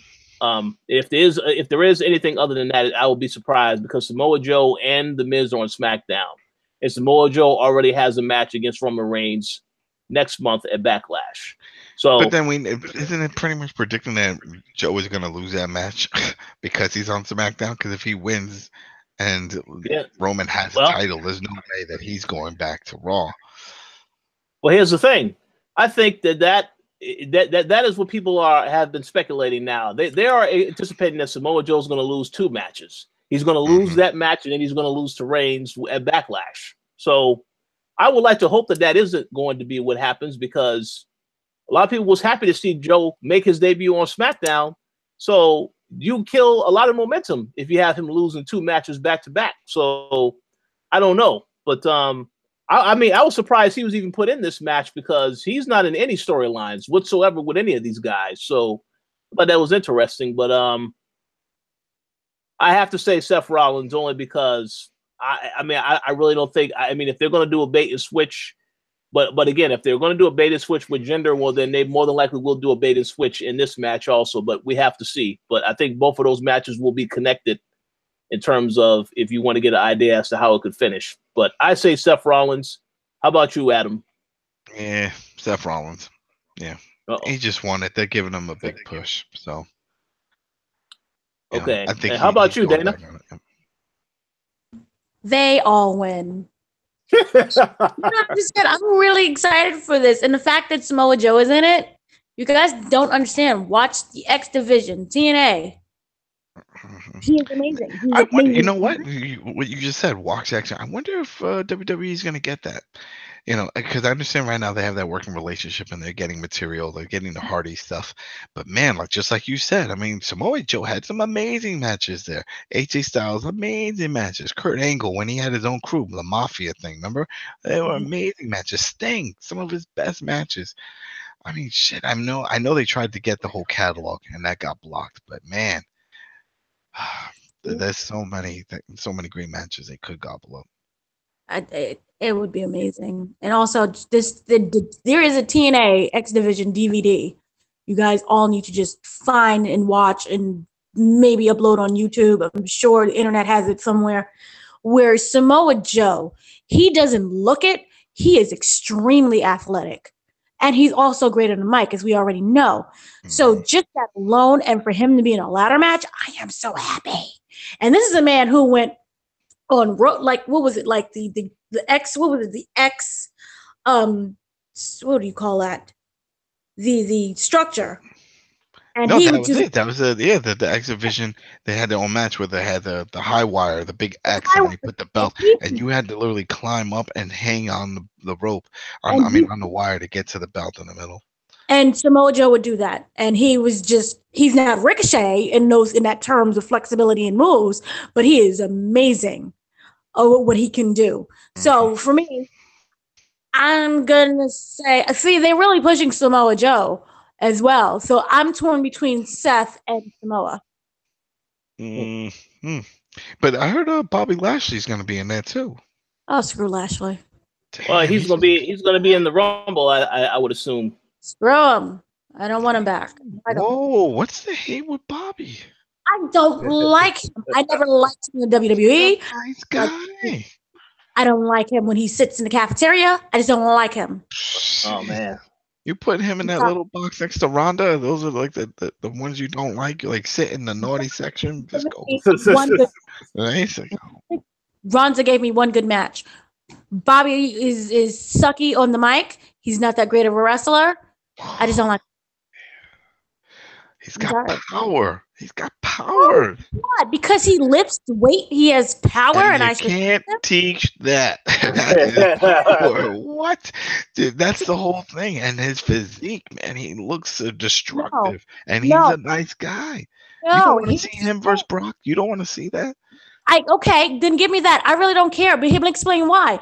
Unlike, say, Brock Lesnar,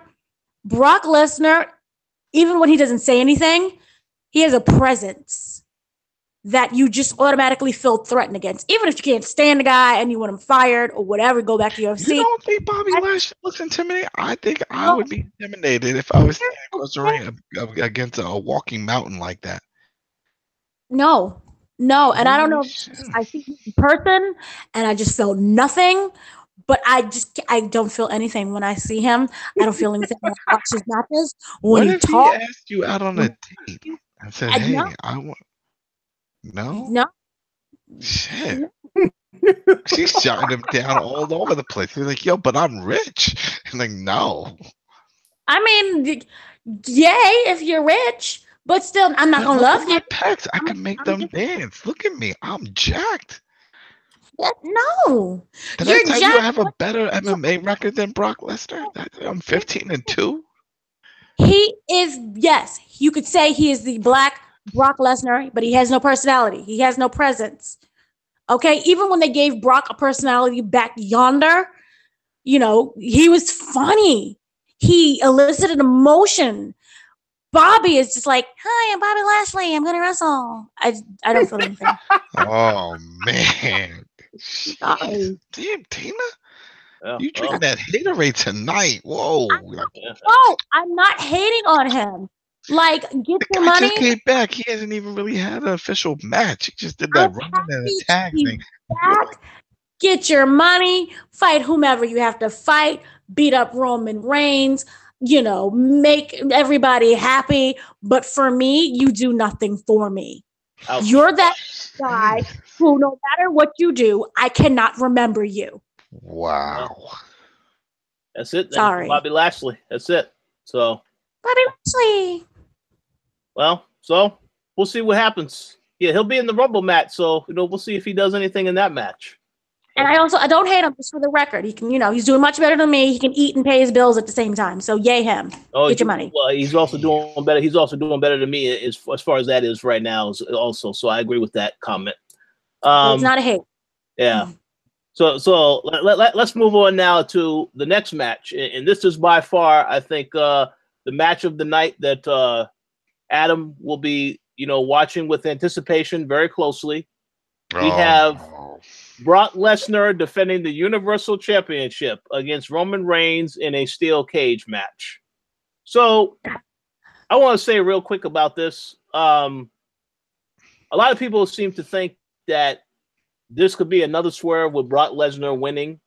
But I don't really think that that's the case. I mean, I know a lot of people have said that the whole reason why Roman didn't win at Mania is because, the fan reaction, and because they just decided at the last minute that, sign the new deal with Brock that he knew about a week ahead of time, apparently, because they re-signed the deal. Now, from what I understand, Brock Lesnar, there are conflicting reports about his contract. Some places have said the contract will end at SummerSlam, and then others are saying it's going to end before then.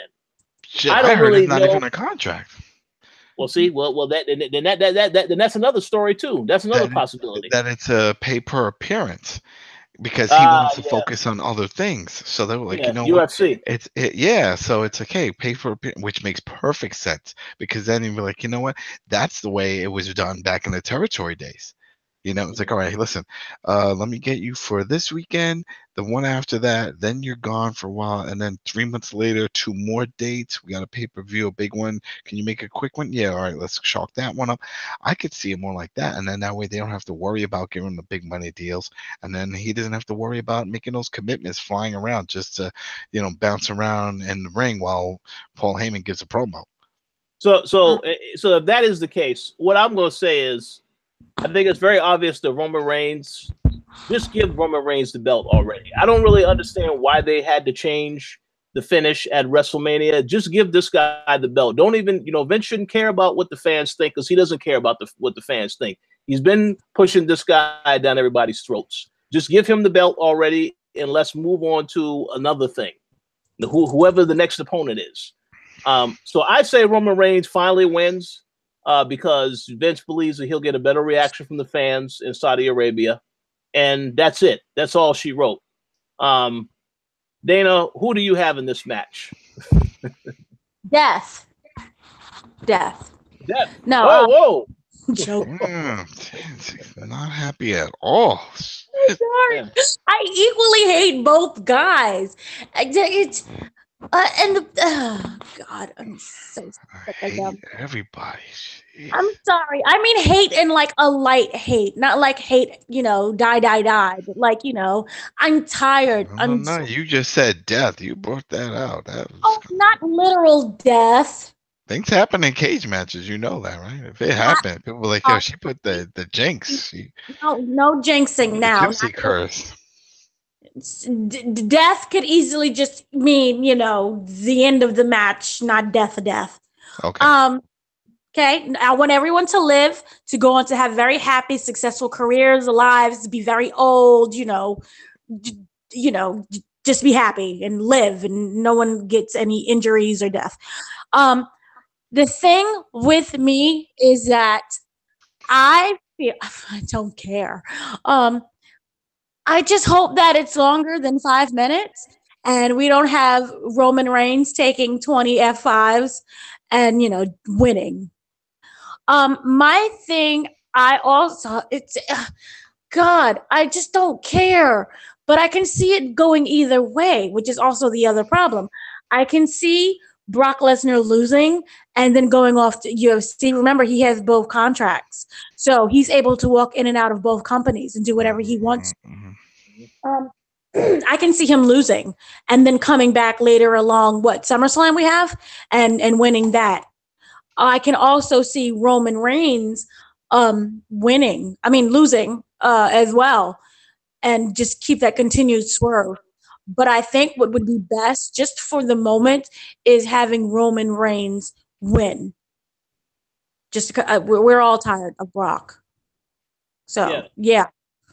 I'm going with that. I agree. We're tired of Brock, and I'm tired of Roman Reigns cutting these stupid promos to try to make you feel sorry for him. But like, and WWE and Vince McMahon gives me a rematch. Like he's offended by that. Come on, man. Exactly. Just get rid of it. Just end the stupid storyline and just give this guy the belt and let's move on. So that's true. I agree. So how about you, Adam? Who is your pick? Shit. I don't know why, but a part of me feels like they're gonna throw a big swerve and something else is gonna happen in this match. Somebody else is gonna show. Why not have Braun come out from underneath the ring? And do something like that. I could see something like that happening. I could see while they're getting ready for the match. Yeah, well, that's the biggest risk, that somebody comes out. If not, Roman's gonna win, and that's it. I mean, yeah, it'd be crazy if Brock wins this, because then it's like, all right, who's next? Because they've been building this story forever. And if he's on a limited schedule, then that means he doesn't have time to come back to shoot these video packages to do another feud, another story. They haven't even hinted at him feuding with anybody else. So this is like the end of the road, and we already know there's other people that want to kick Roman's ass. We got Joe, right? Wants to kick his ass. So they're already pushing him in another direction for a feud with Joe. So it just makes sense. There's no point in doing that. It's like, hey, because then that's more fuel for Joe. It's like, wow, I got this match for you, but you couldn't get the job done again. So now this is just a regular match. Yeah, I agree. Or Go ahead. okay. Remember, here's the thing. Remember when they did the East meets West thing? What was it, in Japan? I want to say with Brock Lesnar and some guy. It was a squash match, right? Okay. Which one? So wasn't that Kofi? yes, Kofi, and he lived. I'm proud of him. And I was like 2 a.m, but whatever. Point is, there is this. Maybe just because it's like a throwaway show, technically, they do exactly what Adam said. Everybody who has a feud with Brock Lesnar ends up showing up, and it ends up being a DQ match. So it's a DQ match, and everyone shows up, and then that way there's no winner. That way you keep continuity and you build both stars. Well, here's the thing. They have already advertised this as a steel cage match. So unless they delineate from that plan altogether. That means literally nothing. You can, pretend you're breaking into the steel cage and have Brock and Roman just fight everybody. We'll see about that. That's these are some more interesting picks. I think it's just going to end with Roman Reigns winning, and they will close this chapter on this whole Brock Lesnar Roman Reigns story for once and for all. Unless, of course, Brock Lesnar wins, and then you now have to explain why you don't have a champion on Raw for the next couple of months, maybe until Survivor Series. So, they haven't explained why now, so I don't exactly see them ever changing. Yeah, and because Roman Reigns already has a match against Samoa Joe at Backlash, I think that will end up being a Universal title match. Because otherwise, why are you going to have Roman Reigns versus Samoa Joe and just have it be a regular match? I think. It all depends. But I think Roman Reigns is just going to win this, so they can just end it. That's what my guess is. But we'll see what happens. I just can't picture that unless Vince permanently loses his casket match. I don't ever see him not having Brock and Roman just feuding. We'll see. We'll see. All right, let's move on to the next match. And this, once again, a match that should be the main event, but won't be the main event because the Royal Rumble will now overtake that. And this is obviously AJ Styles defending the WWE Championship against Shinsuke Nakamura. So let me just say one thing about this real quick. I love Shinsuke's heel turn. But if I had to make a guess as to what's going to happen in this match, I predict that this is the match that will end in disqualification. Because maybe Shinsuke Nakamura, as he said in that most recent video, he's going to hit AJ Styles where it hurts. So maybe another low blow, multiple low blows. The referee sees it and disqualifies it. And the reason why I say it ends this way is because Backlash is coming up. So you can have a rematch at Backlash, except for this time, I would say that will be, if you're ever going to have Shinsuke win, that will be when it happens. So wait. You thought, so that's what you thought? You thought when he said it meant low blows? Hit him where he hurts? Yeah, and then he said he's going to take the title. I thought when he said that he was referring to that injury that AJ's been trying to keep on the low. Oh, that leg injury. Yeah. And that's what he was hinting. He was like, I'm going to hit you where it hurts. And when he covers his mouth, like snarking, it's like, like I know where you really hurt. Ah, that's what I thought. I didn't know it was going to be low blows. I didn't see that. Well, that's a good theory because all we've seen of Shinsuke is giving AJ low blows for the last couple of weeks. So he would make you think that's what he's going to do. But yeah, that's a good theory. But what I was going to finish off by saying, and then I'll go to you, Adam, is that the reason why I think that this match may end in a disqualification and Shinsuke wins at Backlash is because 1 year ago exactly at Backlash is when Shinsuke made his debut. So if you want it to be like a impactful thing with Shinsuke, like a major historical thing, you'll have him win at Backlash. That's what my thought is, because they can't have all the titles change hands at this particular pay-per-view. I mean, they could, but knowing that they have a pay-per-view coming up a week later at Backlash, I think that'll be a bit of a draw if you have something happen at Backlash as well. But that'll be my guess. So this match ends in disqualification, and then we have another match at Backlash. But that's my guess. Okay, Adam, who is your pick? Mm-hmm. Shinsuke. Yeah, Shinsuke's gonna win this one. I think it'll be a good one. I'll be totally fine either way, because I'm loving the feud. So yeah, I'll be totally fine either way. Okay, how about you, Dana? Testicular fortitude wins. I see. No, you guys, I'm telling you, a cup. Boom. So Shinsuke goes for, the parts, and he ends up hitting the cup instead. So AJ Styles is all like, yeah, I got you. And then Shinsuke goes for that injury, which is that leg. Was it a knee? So he goes for that instead, and that's how he wins. Boom. See? And then there's I speak in English. So there you go. So it really can go either way. I'll give a shout out to Ricky, because he was making some comments in that chat about these matches. I mean, yeah, it can go either way, but we'll see if Shinsuke wins at next week. I definitely think I'm curious to see if they're going to have him win, period. Or are they just going to have him going back and forth? But we'll see about that. Wait, hold on. He told me to. Okay, yeah. So Ricky did mention that he thinks that when Shinsuke made those comments, that he actually also meant that he was going to take the title, and that's where it hurts. As well as the low blows. Could be low blows, titles. I mean, it's not a no holds barred match, right? I mean, low blows are illegal. Yeah, they didn't say anything. This is just a regular title match. Well, go ahead, Dana. No, I had an anatomy question, actually. Here's my question. Is there a way, aside from the whole cup situation, so he's been getting low blows for the longest now. Is there a way to protect yourself? It looks really real. So is there a way, or do you say it's like the camera angle where he can hit him where it really doesn't hurt? Because I'm starting to there's plenty of ways that you can go further back.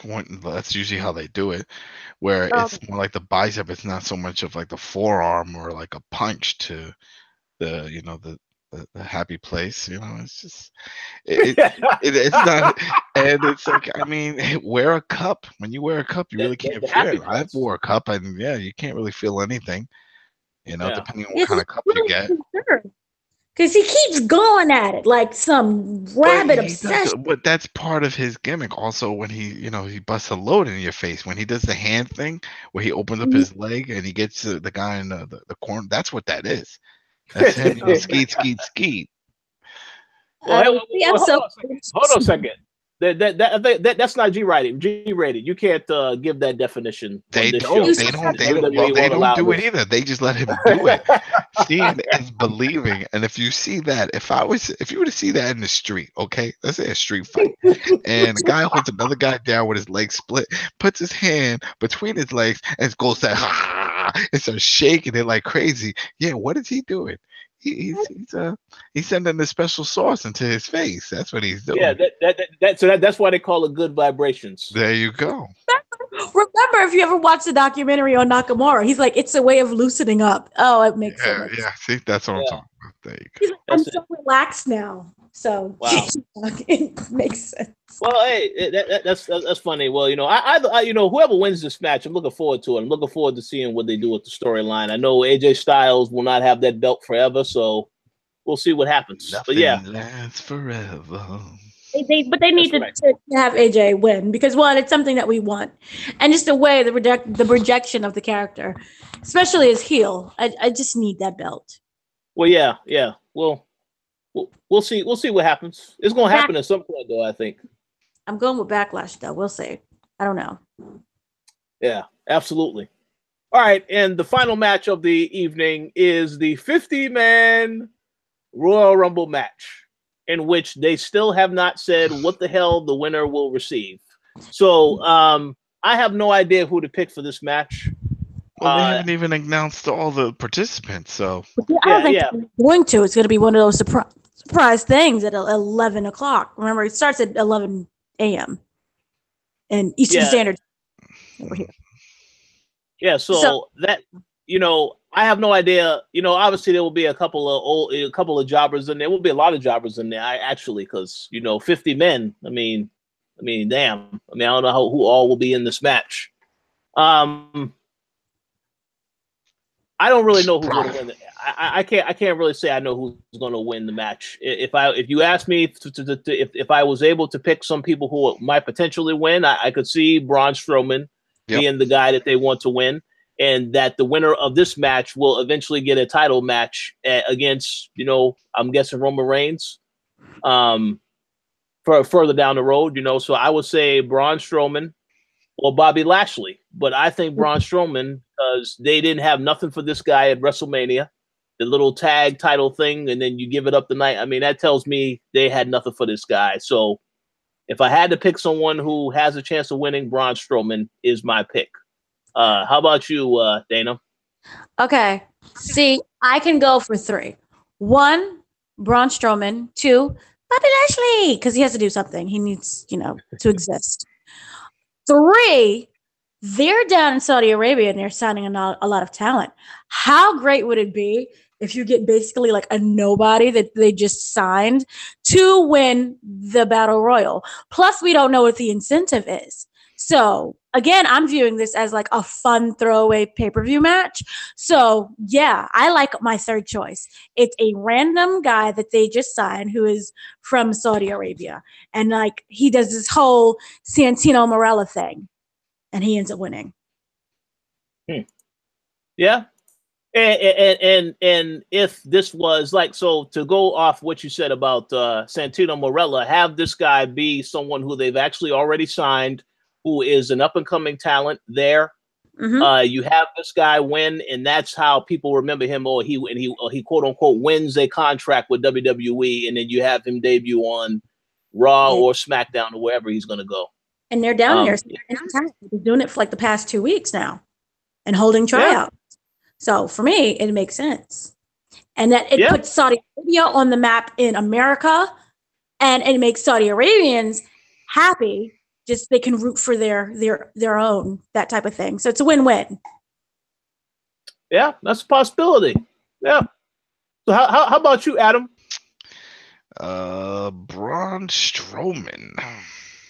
I don't think it matters who they put in there. If that big dude's in there, he's gonna get his dues, and no one's gonna bitch about it because they're like, shit, he was a tag team champ by himself, and he's the biggest dude they have right now, and it's about that time that he wins one of those big man matches. He hasn't won the Rumble or any of them, so I think this makes sense. This is the biggest Rumble of them all, and it's won by the biggest guy they have right now.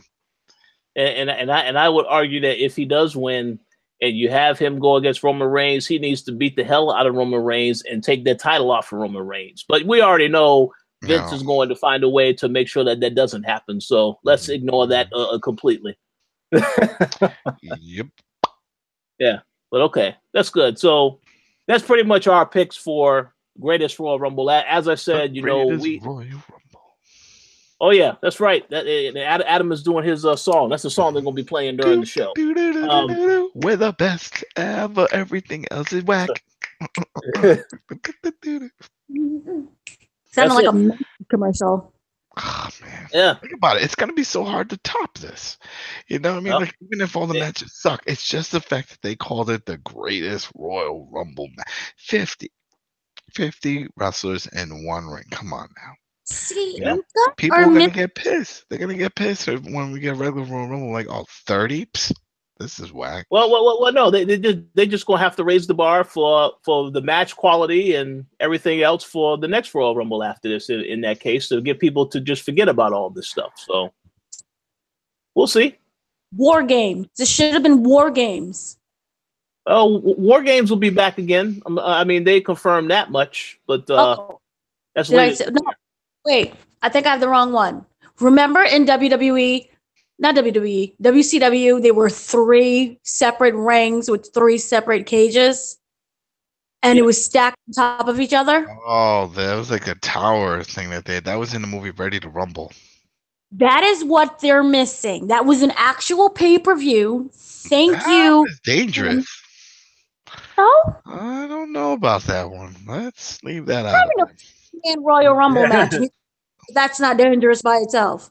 I think they threw Canyon off the top of that shit too. Canyon was alive. He lived through it. Rest in peace. Oh well, we'll see. I'm telling you, it's a missed opportunity. But I view this as being completely chaotic. 50-man Royal Rumble. What are you going to have? Like 3 rings? I think they're combining it because you can't fit everybody in one ring. That's just no. That's what I'm saying. No. He's going to come in. And he's going to clean house. Yeah, there's a lot of people that will be getting eliminated quick. Oh yeah. You know, and so the people that are jobbers like Curtis Axel and company, they'll get thrown out in a mere 3 minutes or so. So yeah, a lot of people. Then there's no way it's going to be so many people in there at one point. You're missing out on the shenanigans that's going to happen because I do predict a lot of people running under the ring, going under the rope, and just hiding out there. Oh yeah. So you have 50 that you have to like keep count of. Then you're going to have random people that they haven't announced. You're having jobbers. Rey Mysterio is there. Hello. Have we forgotten about him? He's like, 3 feet tall. I've met him. We're the same height.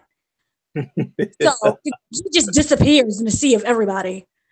It's going to be a mess. Like, congratulations to the camera crew for doing this. I hope they make it an aerial thing. Oh, that would be nice. Make it aerial shot. I'm pretty sure that when the camera crew messes up on some stuff, you will see it on Botchamania. So that's a guarantee.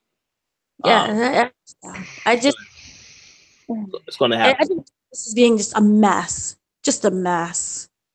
Well, we'll see. Yeah, it's going to be interesting to see how it all comes together. We'll see. I wish they would make more announcements because it's just maybe that's the whole thing. They just don't want us to know, so we tune in, or maybe they themselves don't know and they're still trying to finalize everything. Well, I think that's what it is because they have said it multiple times that normally it takes a while to plan these events. So this happening so quick after WrestleMania, and then you have another pay-per-view the week afterwards. Yeah, all this stuff is still getting finalized at the last minute. You know what? Because of that, I'm going to go with what you guys said with the Braun thing. Okay. And the comes in and he throws everybody out because this to me it's easy. It's easy. It's a cluster mess, and it's just in name that we're getting greatest ever. So yes, Braun comes, he sneezes, and everyone leaves. And I will laugh if they decide, well, they still, even with this match on the card, they still find a way to have Brock Lesnar and Roman Reigns as the main event. I will laugh if Vince does that because that's something that he would do. But we'll see. And Ricky said it was World War III. Oh, that's it. Oh, okay. See, I didn't even know Ricky been watching wrestling that long. That's crazy. Longer than me. I love that. All right. All right. So a few other quick topics to discuss. I know you wanted to discuss this, Dana. So what do you guys think about this John Cena, Nikki Bella situation? Because I know we spoke about this before we started recording. I believe some of you thought that it was a work. But, fake news. Fake news? That's it. Fake news. I think the whole thing was a work. He had openly said many years ago, and even during that whole time during the Total Bellas, he had no plans to get remarried. And they were like, you know what? What if you just did it for the show, man? Just to push the show. We'll do the Mania thing. All right, fine. And then they go through the whole thing. And then now it's over, and they're getting close to the deadline of the actual marriage. I'm like, shit, can we just stop this ruse? Yeah, all right. Well, what do we do? Can I put, let's make it a spectacle too. She's going to tell it to like a newspaper, and then it's going to spread from there. Or was it the weekly magazine? She'll give it to some outlet, and then the story broke there. And that right there made no sense. Who does that? if you're really serious about a relationship, who's the first to fucking brag and say, hey, by the way, let me tell the world, and I'm not going to even tell it through my own private feed. I'm going to go and give it to a magazine or something. Yeah. That's why I felt like, this is all bullshit. And this wasn't real. They had no plans of getting married. I will say this, and I'm not going to name names. There are a couple of women that I have, that I know, friends and others that I have friends with them on Instagram, so on and so forth. As soon as they heard this news, I saw them post nothing but, oh, well, now I have a chance at John Cena. And I couldn't help but laugh when I saw that. I'm like, come on now. John Cena, the way they portrayed him on that show, this guy has some serious boundary issues. Why would you even want to even be in a relationship with this guy? I have no idea. Money! I didn't see it, but I didn't see it in the show, but I heard he was very OCD, right? Oh, yeah. There's a lot of that. Making some sign a contract for all this stuff that you must do. If you're going to live with me, this is rules of which TV you have to live. Too. I feel like that's TV. The guy's an actor now, so he knows how to act. I feel a lot of that was all TV. Yeah. Because if you remember the whole thing with the car, remember when he bought some like limited edition car from Ford and then he flipped it, he sold it. Yeah. Right. Shortly after, and they went after him, and he said he needed the money. And when I read that, I'm like, yo. You sold the car for what? He sold it for $500,000, $500,000. He sold this car, and he sold it saying he needed the money. Really? You get millions from WWE. You got all these big movie deals. You're that hard up, but he does have a car collection, and he probably blows money on all kinds of shit. So maybe that doesn't sound like somebody who's OCD. Usually OCD people are OCD about everything, especially money. So that didn't fit. So that's why I feel everything we saw and told. Divas and Bellas and all the other bullshit, fake reality shows. That's not him. So because you say he needs the money, would it be fair to say that he said, well, Nikki Bella, she wants to settle down. That's too expensive. So I'm gonna kick this chick to the curb because I don't want to deal with any of that. Nope. I think nope. I don't think it's that either. When he got out of his first marriage, he was like, I'm never doing this again because it's just his lifestyle is too crazy. He's always traveling. That's why he doesn't want to have kids because he saw it firsthand from other wrestlers saying about, man, I wish I was with my kids. How we saw it during the Hall of Fame. Mark Henry, shit, I wasn't there when you were growing up, but just Daddy was working. You see what it was all for, and that sounds great during the speech. But yeah, what about those baseball games and those birthday parties that he wasn't there? You can't get that back. So when Cena says, yeah, I don't want to have kids, and he gave that reasoning, perfect. That's logical. Makes sense. And it's going to keep going. Now that he's doing Hollywood, shit. He definitely has no time because Hollywood, people are like, yeah, well, you don't work yeah, but you do on location. You can be like 5-6 months freaking in Europe somewhere. Mm-hmm. That's so, true. And, you got a lot of other, party people around you. You got other things you want to explore and do. So before it was slim pickings, because you're on the road in the circus and you go with all the other acts, and that's what they do. But now he's going to be in Hollywood. He's rubbing elbows with other actors and actresses and models, and his life is going to change. We saw that happen with The Rock. Yeah, it's definitely going to happen. Once The Rock went to Hollywood and he made it big, got divorced. They have a partnership. They still have that production company together. He quickly had another girl on his arm going to events, Yep, got new babies. Got new babies. Yep. That's how it is. Yeah. And everything is rolling in for him. So he's like, you know what? I can't do this because what am I going to do? I'm doing movies. I'm doing all this stuff. I'm walking away from wrestling. You're still going to be part of the circus. You're still going around the world doing it. We're not going to see each other. So. It is what it is, Don't worry, she'll get with Braun, and things will be cool. He's engaged. So no. She'll get back. She'll get back with Dolph. Yep, she'll get back with Dolph Ziggler. Yep. That's it. And then that's how the storyline will end for Total Dude. Yeah, and that'll be the other reality show. They'll have their own Dolph and Nikki show, and how that goes. you know, and then they'll get married, and then we'll see on the Titantron, you know, Cena pops up and starts clapping. You guys deserve it. You're great for each other, and I always knew it would be possible. And that's it. And when they have their wedding special, it'll be called a Spirit Squad wedding. There you go. That'll work out perfectly. All right, Dana. You have any final thoughts on this John Cena, Nikki Bella situation? Yay, I can talk. Whoa, why do you do that? You see, then we get a lot of slap. People like, oh, you just hold her back. You're chauvinistic. Look at you guys. You don't ever let her talk. You cut her off. Well, she always says she's muted, but we have a feeling Rich is just muting her whenever, you know, no one wants to hear. So you got to be careful what you say on the internet. No, I'm joking. I'm very sarcastic. Can't you tell? So sarcastic. I can tell. He can tell, but the internet strangers can't tell. No, I'm sarcastic. No, I like talking, and I like listening to you guys because you say things that are awesome. No, sorry.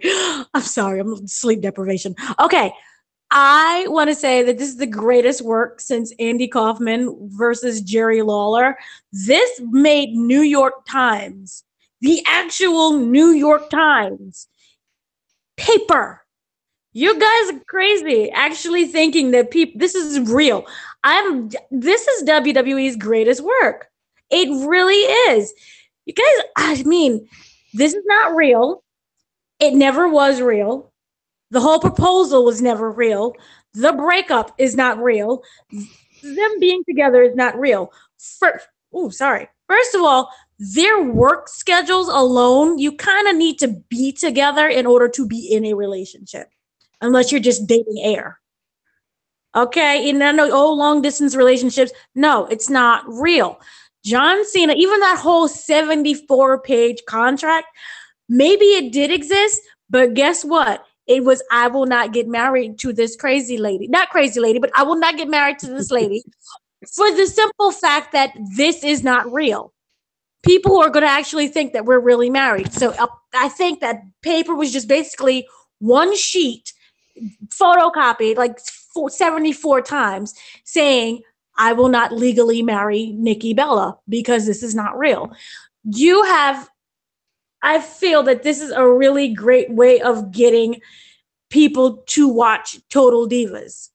So you have that going on with the new season that they're doing. I don't know, maybe the summer I think is coming out. So you have that. The Bellas have their own show. Okay? And then there's another show, I think it's in the works. Remember that whole Miz and Maurice thing, and they're going to make fun of the whole John Cena, Nikki Bella situation in their show. So you have 3 shows, basically, all about involving John Cena. This is how you get people talking about, one, WWE. You get John Cena, him being in the newspaper and, his face is out there, and him being able to do that crossover. He's in People magazine, just solely talking about the breakup. So this is great for gossiping. This is great for random women thinking, I can get John Cena now because he definitely wants me. It works on all levels. So kudos to WWE. This is the smartest thing they've ever done, but it's not real. Please stop thinking this is real. Mm-hmm. Please. There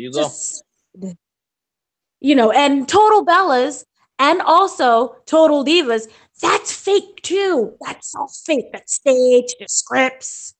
It's fake. Yeah. Absolutely. I agree. Reality's not real. Just so you know.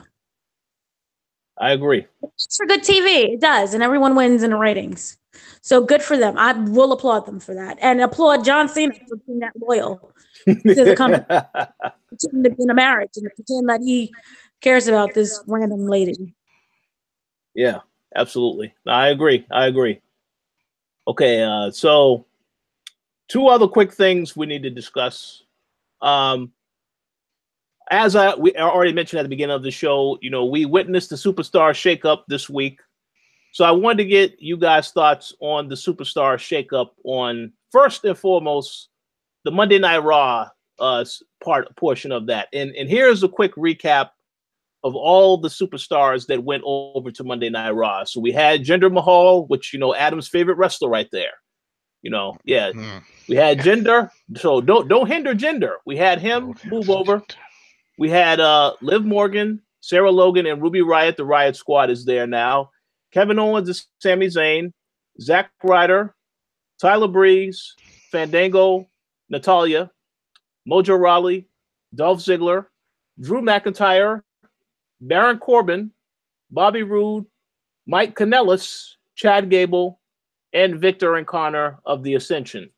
So a question I wanted to ask y'all is, first and foremost, how did you think that Raw did as far as the Superstar Shakeup? And if there are any people that you're looking forward to that will be on Monday Night Raw now as a result of the shakeup. So, Adam, if you want to go first. I don't think there is anything that really stood out for me. I mean, besides Drew and Dolph, I'm excited for that because the way it's portrayed is that they're going back to what Dolph used to be when he had Big E. Remember? Mm-hmm. And it was sort of like that throwback of Shawn Michaels and Diesel. He was a flashy guy, Shawn Michaels, and Diesel was the big muscle guy. And that's what's going on here because, you saw it there. Dolph was doing all the mouthing off and doing all stuff, and Drew was just standing there, just being the muscle. So I have a feeling that's where they're going with it. And that's great for Dolph because that means he's getting that push. And that worked. I don't know why they turned it away. Well, actually, I do know because AJ was part of it. And AJ wound up becoming a bigger star out of all three of them. Remember? She just was like shining so bright with her being the crazy girl to the point that they were like, wow, the camera just moved from left to Dolph to Biggie to just zooming in on her. Right? And it was all about her. Every time they got together, when we saw them on screen, we just wanted to see what she was doing. Because she was so out there, and that was it. But so now they're like, all right, let's rewind. Let's try this again with somebody else. And now they got Drew there, and I think it'll work. And then they'll do the same throwback. As time goes on, eventually the big man gets pissed off being in the shadow, and then he'll attack him, and then that'll lead to a feud. But for the time being, this will be great. And he replaces that spot that The Miz is leaving. Because The Miz is that guy. He's that annoying, cocky guy who thinks he's all that. And he's got, his henchmen. Well, this guy's got a big man behind him, and he's going to do the same thing. And he could talk on the mic, and he's going to say the same type of shit that The Miz did. So it works out. So that's like the only big shakeup that's like, wow, this will be good. Besides Authors of Pain, but Authors of Pain, it doesn't matter. Oh, yeah. The week before, Authors of Pain. Yep. There's no feud for that, but they're there, and I know they're going to start kicking ass. No Way Jose is just relief. I mean, he's part of that. I'm bringing this up because these are the only things that really made sense, part of the shakeup, which I don't understand why they didn't call that a shape. I guess because nobody goes the other way. No one goes to NXT, so people just come up. But he's just, what was it that Ricky said? He's the Dominican version of Adam Rose. That's it, right? So, he's got his whole little crew. No way, Jose. He's doing the dancing and stuff. He has the worst finisher you could possibly have. The stereotype of a Dominican baseball player. Oh, so bad. Hopefully, and that's the thing. I don't know. I felt like he has the look. A great look, but I figured that he would get a repackage if he ever moved up. Nope. This is it. So it's sad because these type of gimmicks, these comic reliefs, they never last. Yeah. They never last. We saw what happened with Santino, that it ruined his career. He got stuck doing a damn snake thing with his hand, and then he couldn't do anything else. He couldn't be taken serious after that. Yeah. But he started his own school, and he's really awesome. He started all that stuff, but that's after the fact. That's like when he realized, oh, shit, this isn't gonna lead anywhere. I'm not gonna become champion. I made my money. Now let me invest my money. WWE, where careers go to die. Hell, Goldberg also has a gym. I'm surprised he didn't really advertise that, but he has a mixed martial arts gym. And he can wrestle.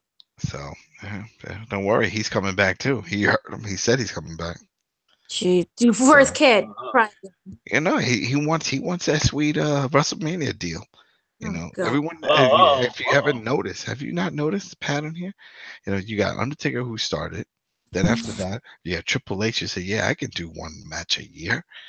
You know, that was going to be the plan also with Sting, but then that got hurt, and then now you got Goldberg. It's like, yeah, I can. I know I did it before, and I think I could do it again. You give me 6 months notice, I can come back for a Mania match. He said it even at the Hall of Fame. He's like, Just hey, as long as he's eventing, I'm good with him like opening the show. That's nice. and that's what I'm saying. We're gonna see a lot of that. We're gonna see other wrestlers go down the road. If John Cena continues with his movie career and he definitely has to walk away from wrestling full time, I could see him showing up just at Manias. You know, The Rock would keep doing it if it wasn't that it's in his film contracts not to wrestle anymore. And this reminds me so much of Ric Flair, which is very unfortunate. Remember, if you watched the ESPN documentary, he talked about he came back because he literally didn't know what else to do. Mm-hmm. That was his life for so long. So I'm just kind of wondering, you know, is it the fact that they don't know what else to do? Because Goldberg has other opportunities. He was on The Flash. He's a pretty decent actor. So I'm just kind of confused as to why he wants to continuously keep coming back. There's only so much you can do and be like, I want to wrestle for my kid. Like, he saw you already. Move on, Dad. Yeah. All right, Dana. So what are your thoughts on the Raw shakeup?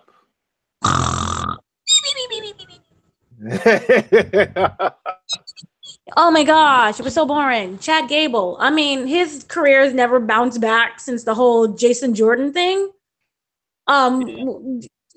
Daniel Bryan, okay, yay. Everybody else was just like the Miztourage. That's the one thing, though. I do say that I'm really happy that they split up the Miztourage. That was funny. It was really funny. Yeah, that was good. That was like a good thing. Authors of Pain, I'm just kind of really leery when it comes to really great tag teams. And then you have Paul is not there. And Monday is kind of where you go to die with your career. So I'm sorry. It's Raw needs help. They need Jesus. They need something. But I will say this, R-Truth. I love the fact that this man is still employed and nobody knows that he's like been with the company for 100 years now. And so, yeah, just to see him back was just yay for me. So I will say that I was pretty pleased by that.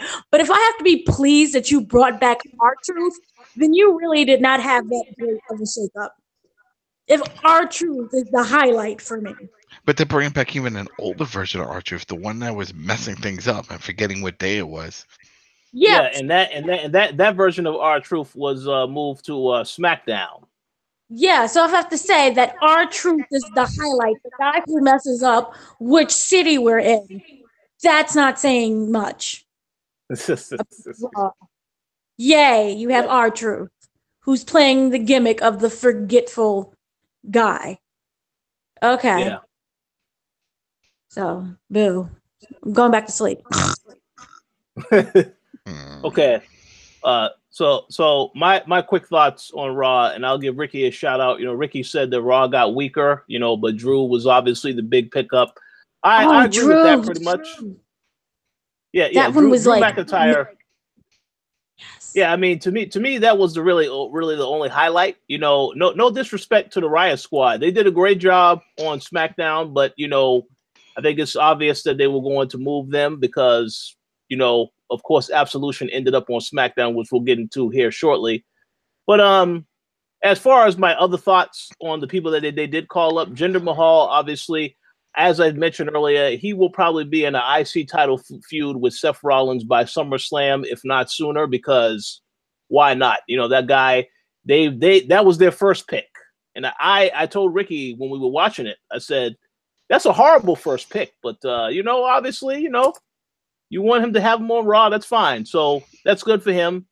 And one other thing I will add is Bobby Roode gets moved over and is still a face. They need to turn him heel as soon as possible. Yeah, because it doesn't make sense. That was very forgetful. It doesn't make sense. You know, if this is, you know, if Vince watched NXT, if he watched what this guy has done in the past, his other wrestling career, you will know he is a better heel than he is a face. Mm-hmm. So that has to be fixed immediately. Well, So that's why Beer Money was so successful in Impact. They were heels. He was a heel. Yeah. And then even when he was a champ, he was a heel. He was always a heel. I don't remember him ever really being a face. They made WWE. I mean TNA. Sorry, everything blends in together. TNA. Absolutely. He was a face. Was he? I felt like toward the end he was like their version of Steve Austin. Yeah, towards the end, but he started his face. Because he was part of the Canadian team. They were all hated. Team Canada. And then he joined Storm and Beer Money. Then they started feuding, and then he was just fighting everybody. Then he became champ, and they sort of liked him, but I felt like he was still a bad guy because he was trying to fight Samoa Joe and shit. And Joe, I always felt was a baby face. And I don't know. So long ago. But yeah. Yeah, well, we'll see. So, yeah, let's finish out the show with this last discussion on Smackdown, which, in my opinion, is the show that really won this year's Superstar Shakeup. So, Smackdown got The Miz, Jeff Hardy, Sonya Deville, and Mandy Rose of Absolution, Big Cass, Eric Young, Alexander Wolf, Killian Dane, Asuka, Carl Anderson, Luke Gallows, Cesaro, Sheamus, R-Truth, Andrade, Cien, Almas, and Zelina Vega. So, and that was the other thing. Also, you just said it with the club.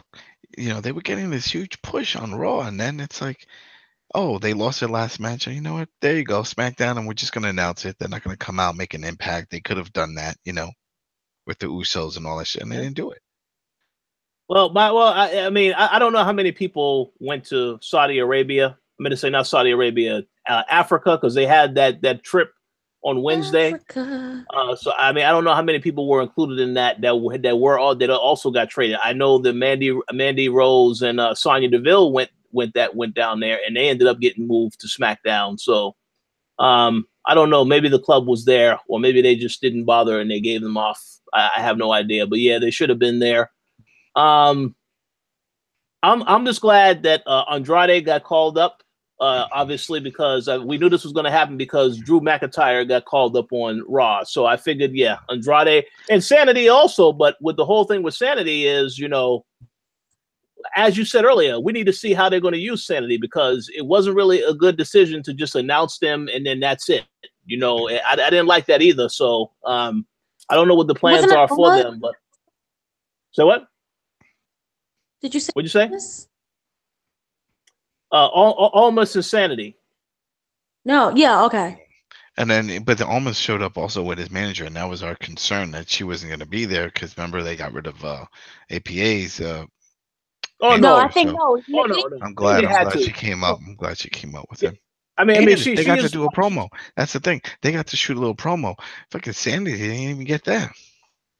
Well, that's true, but in regards to Zelina Vega, she is the whole reason why this guy is at the level he's at now. So there's no way they wasn't going to include her when they called him up. Preach. They had to. Yeah. Go ahead, Dana. No, I was just saying preach. I was like having Bible study. It was like preach because you guys are making so much sense with the Zelina thing. Oh yeah, yeah. So I mean, yeah.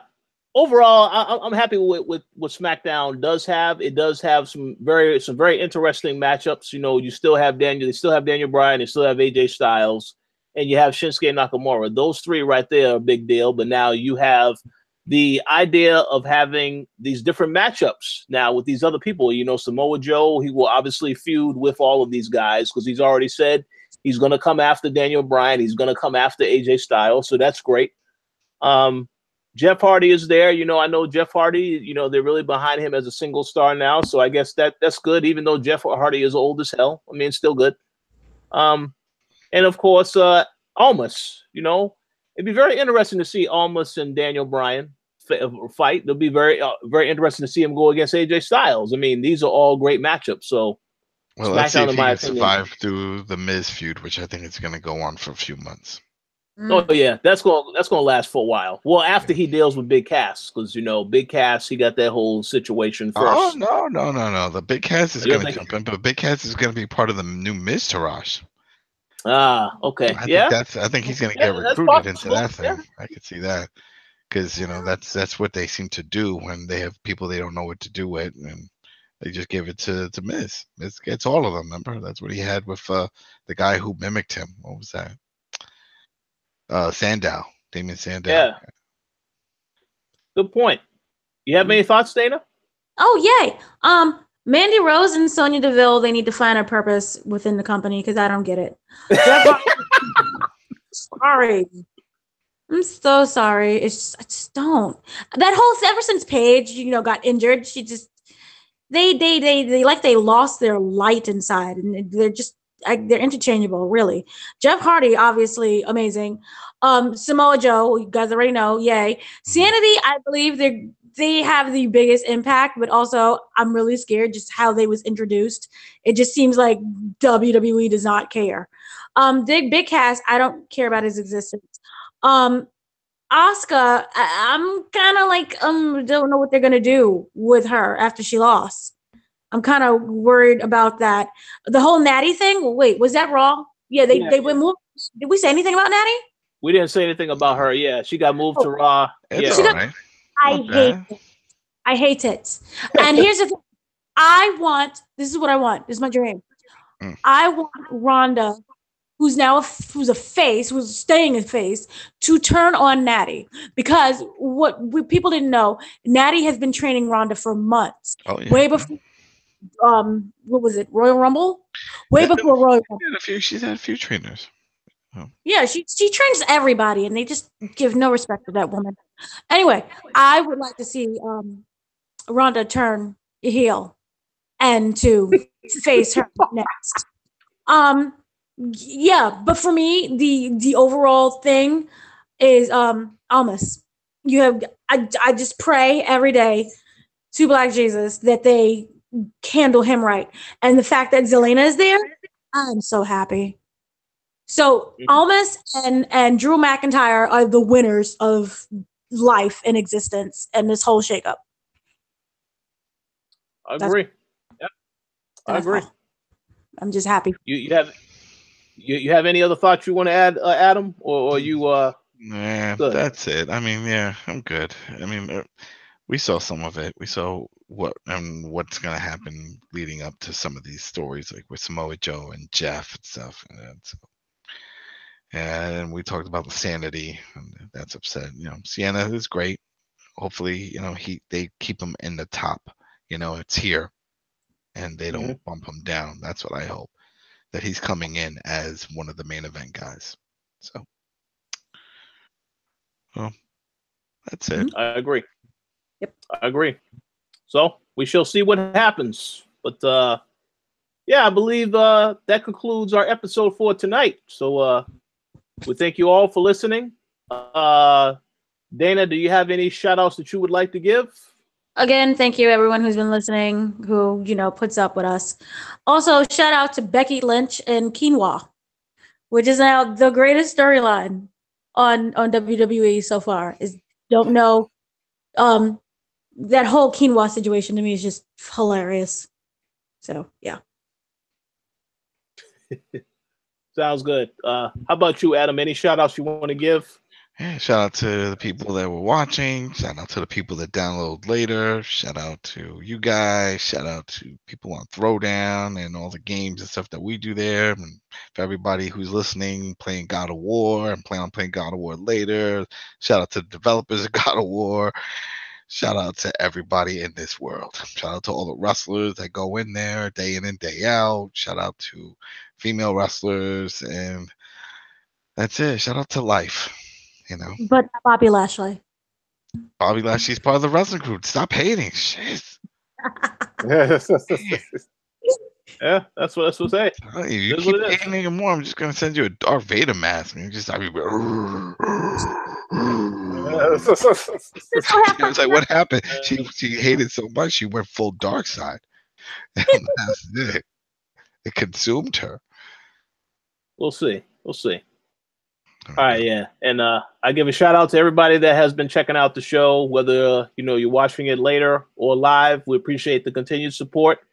Shout out to the Patreon supporters as well. And And we will talk to you all next week. Mm-hmm.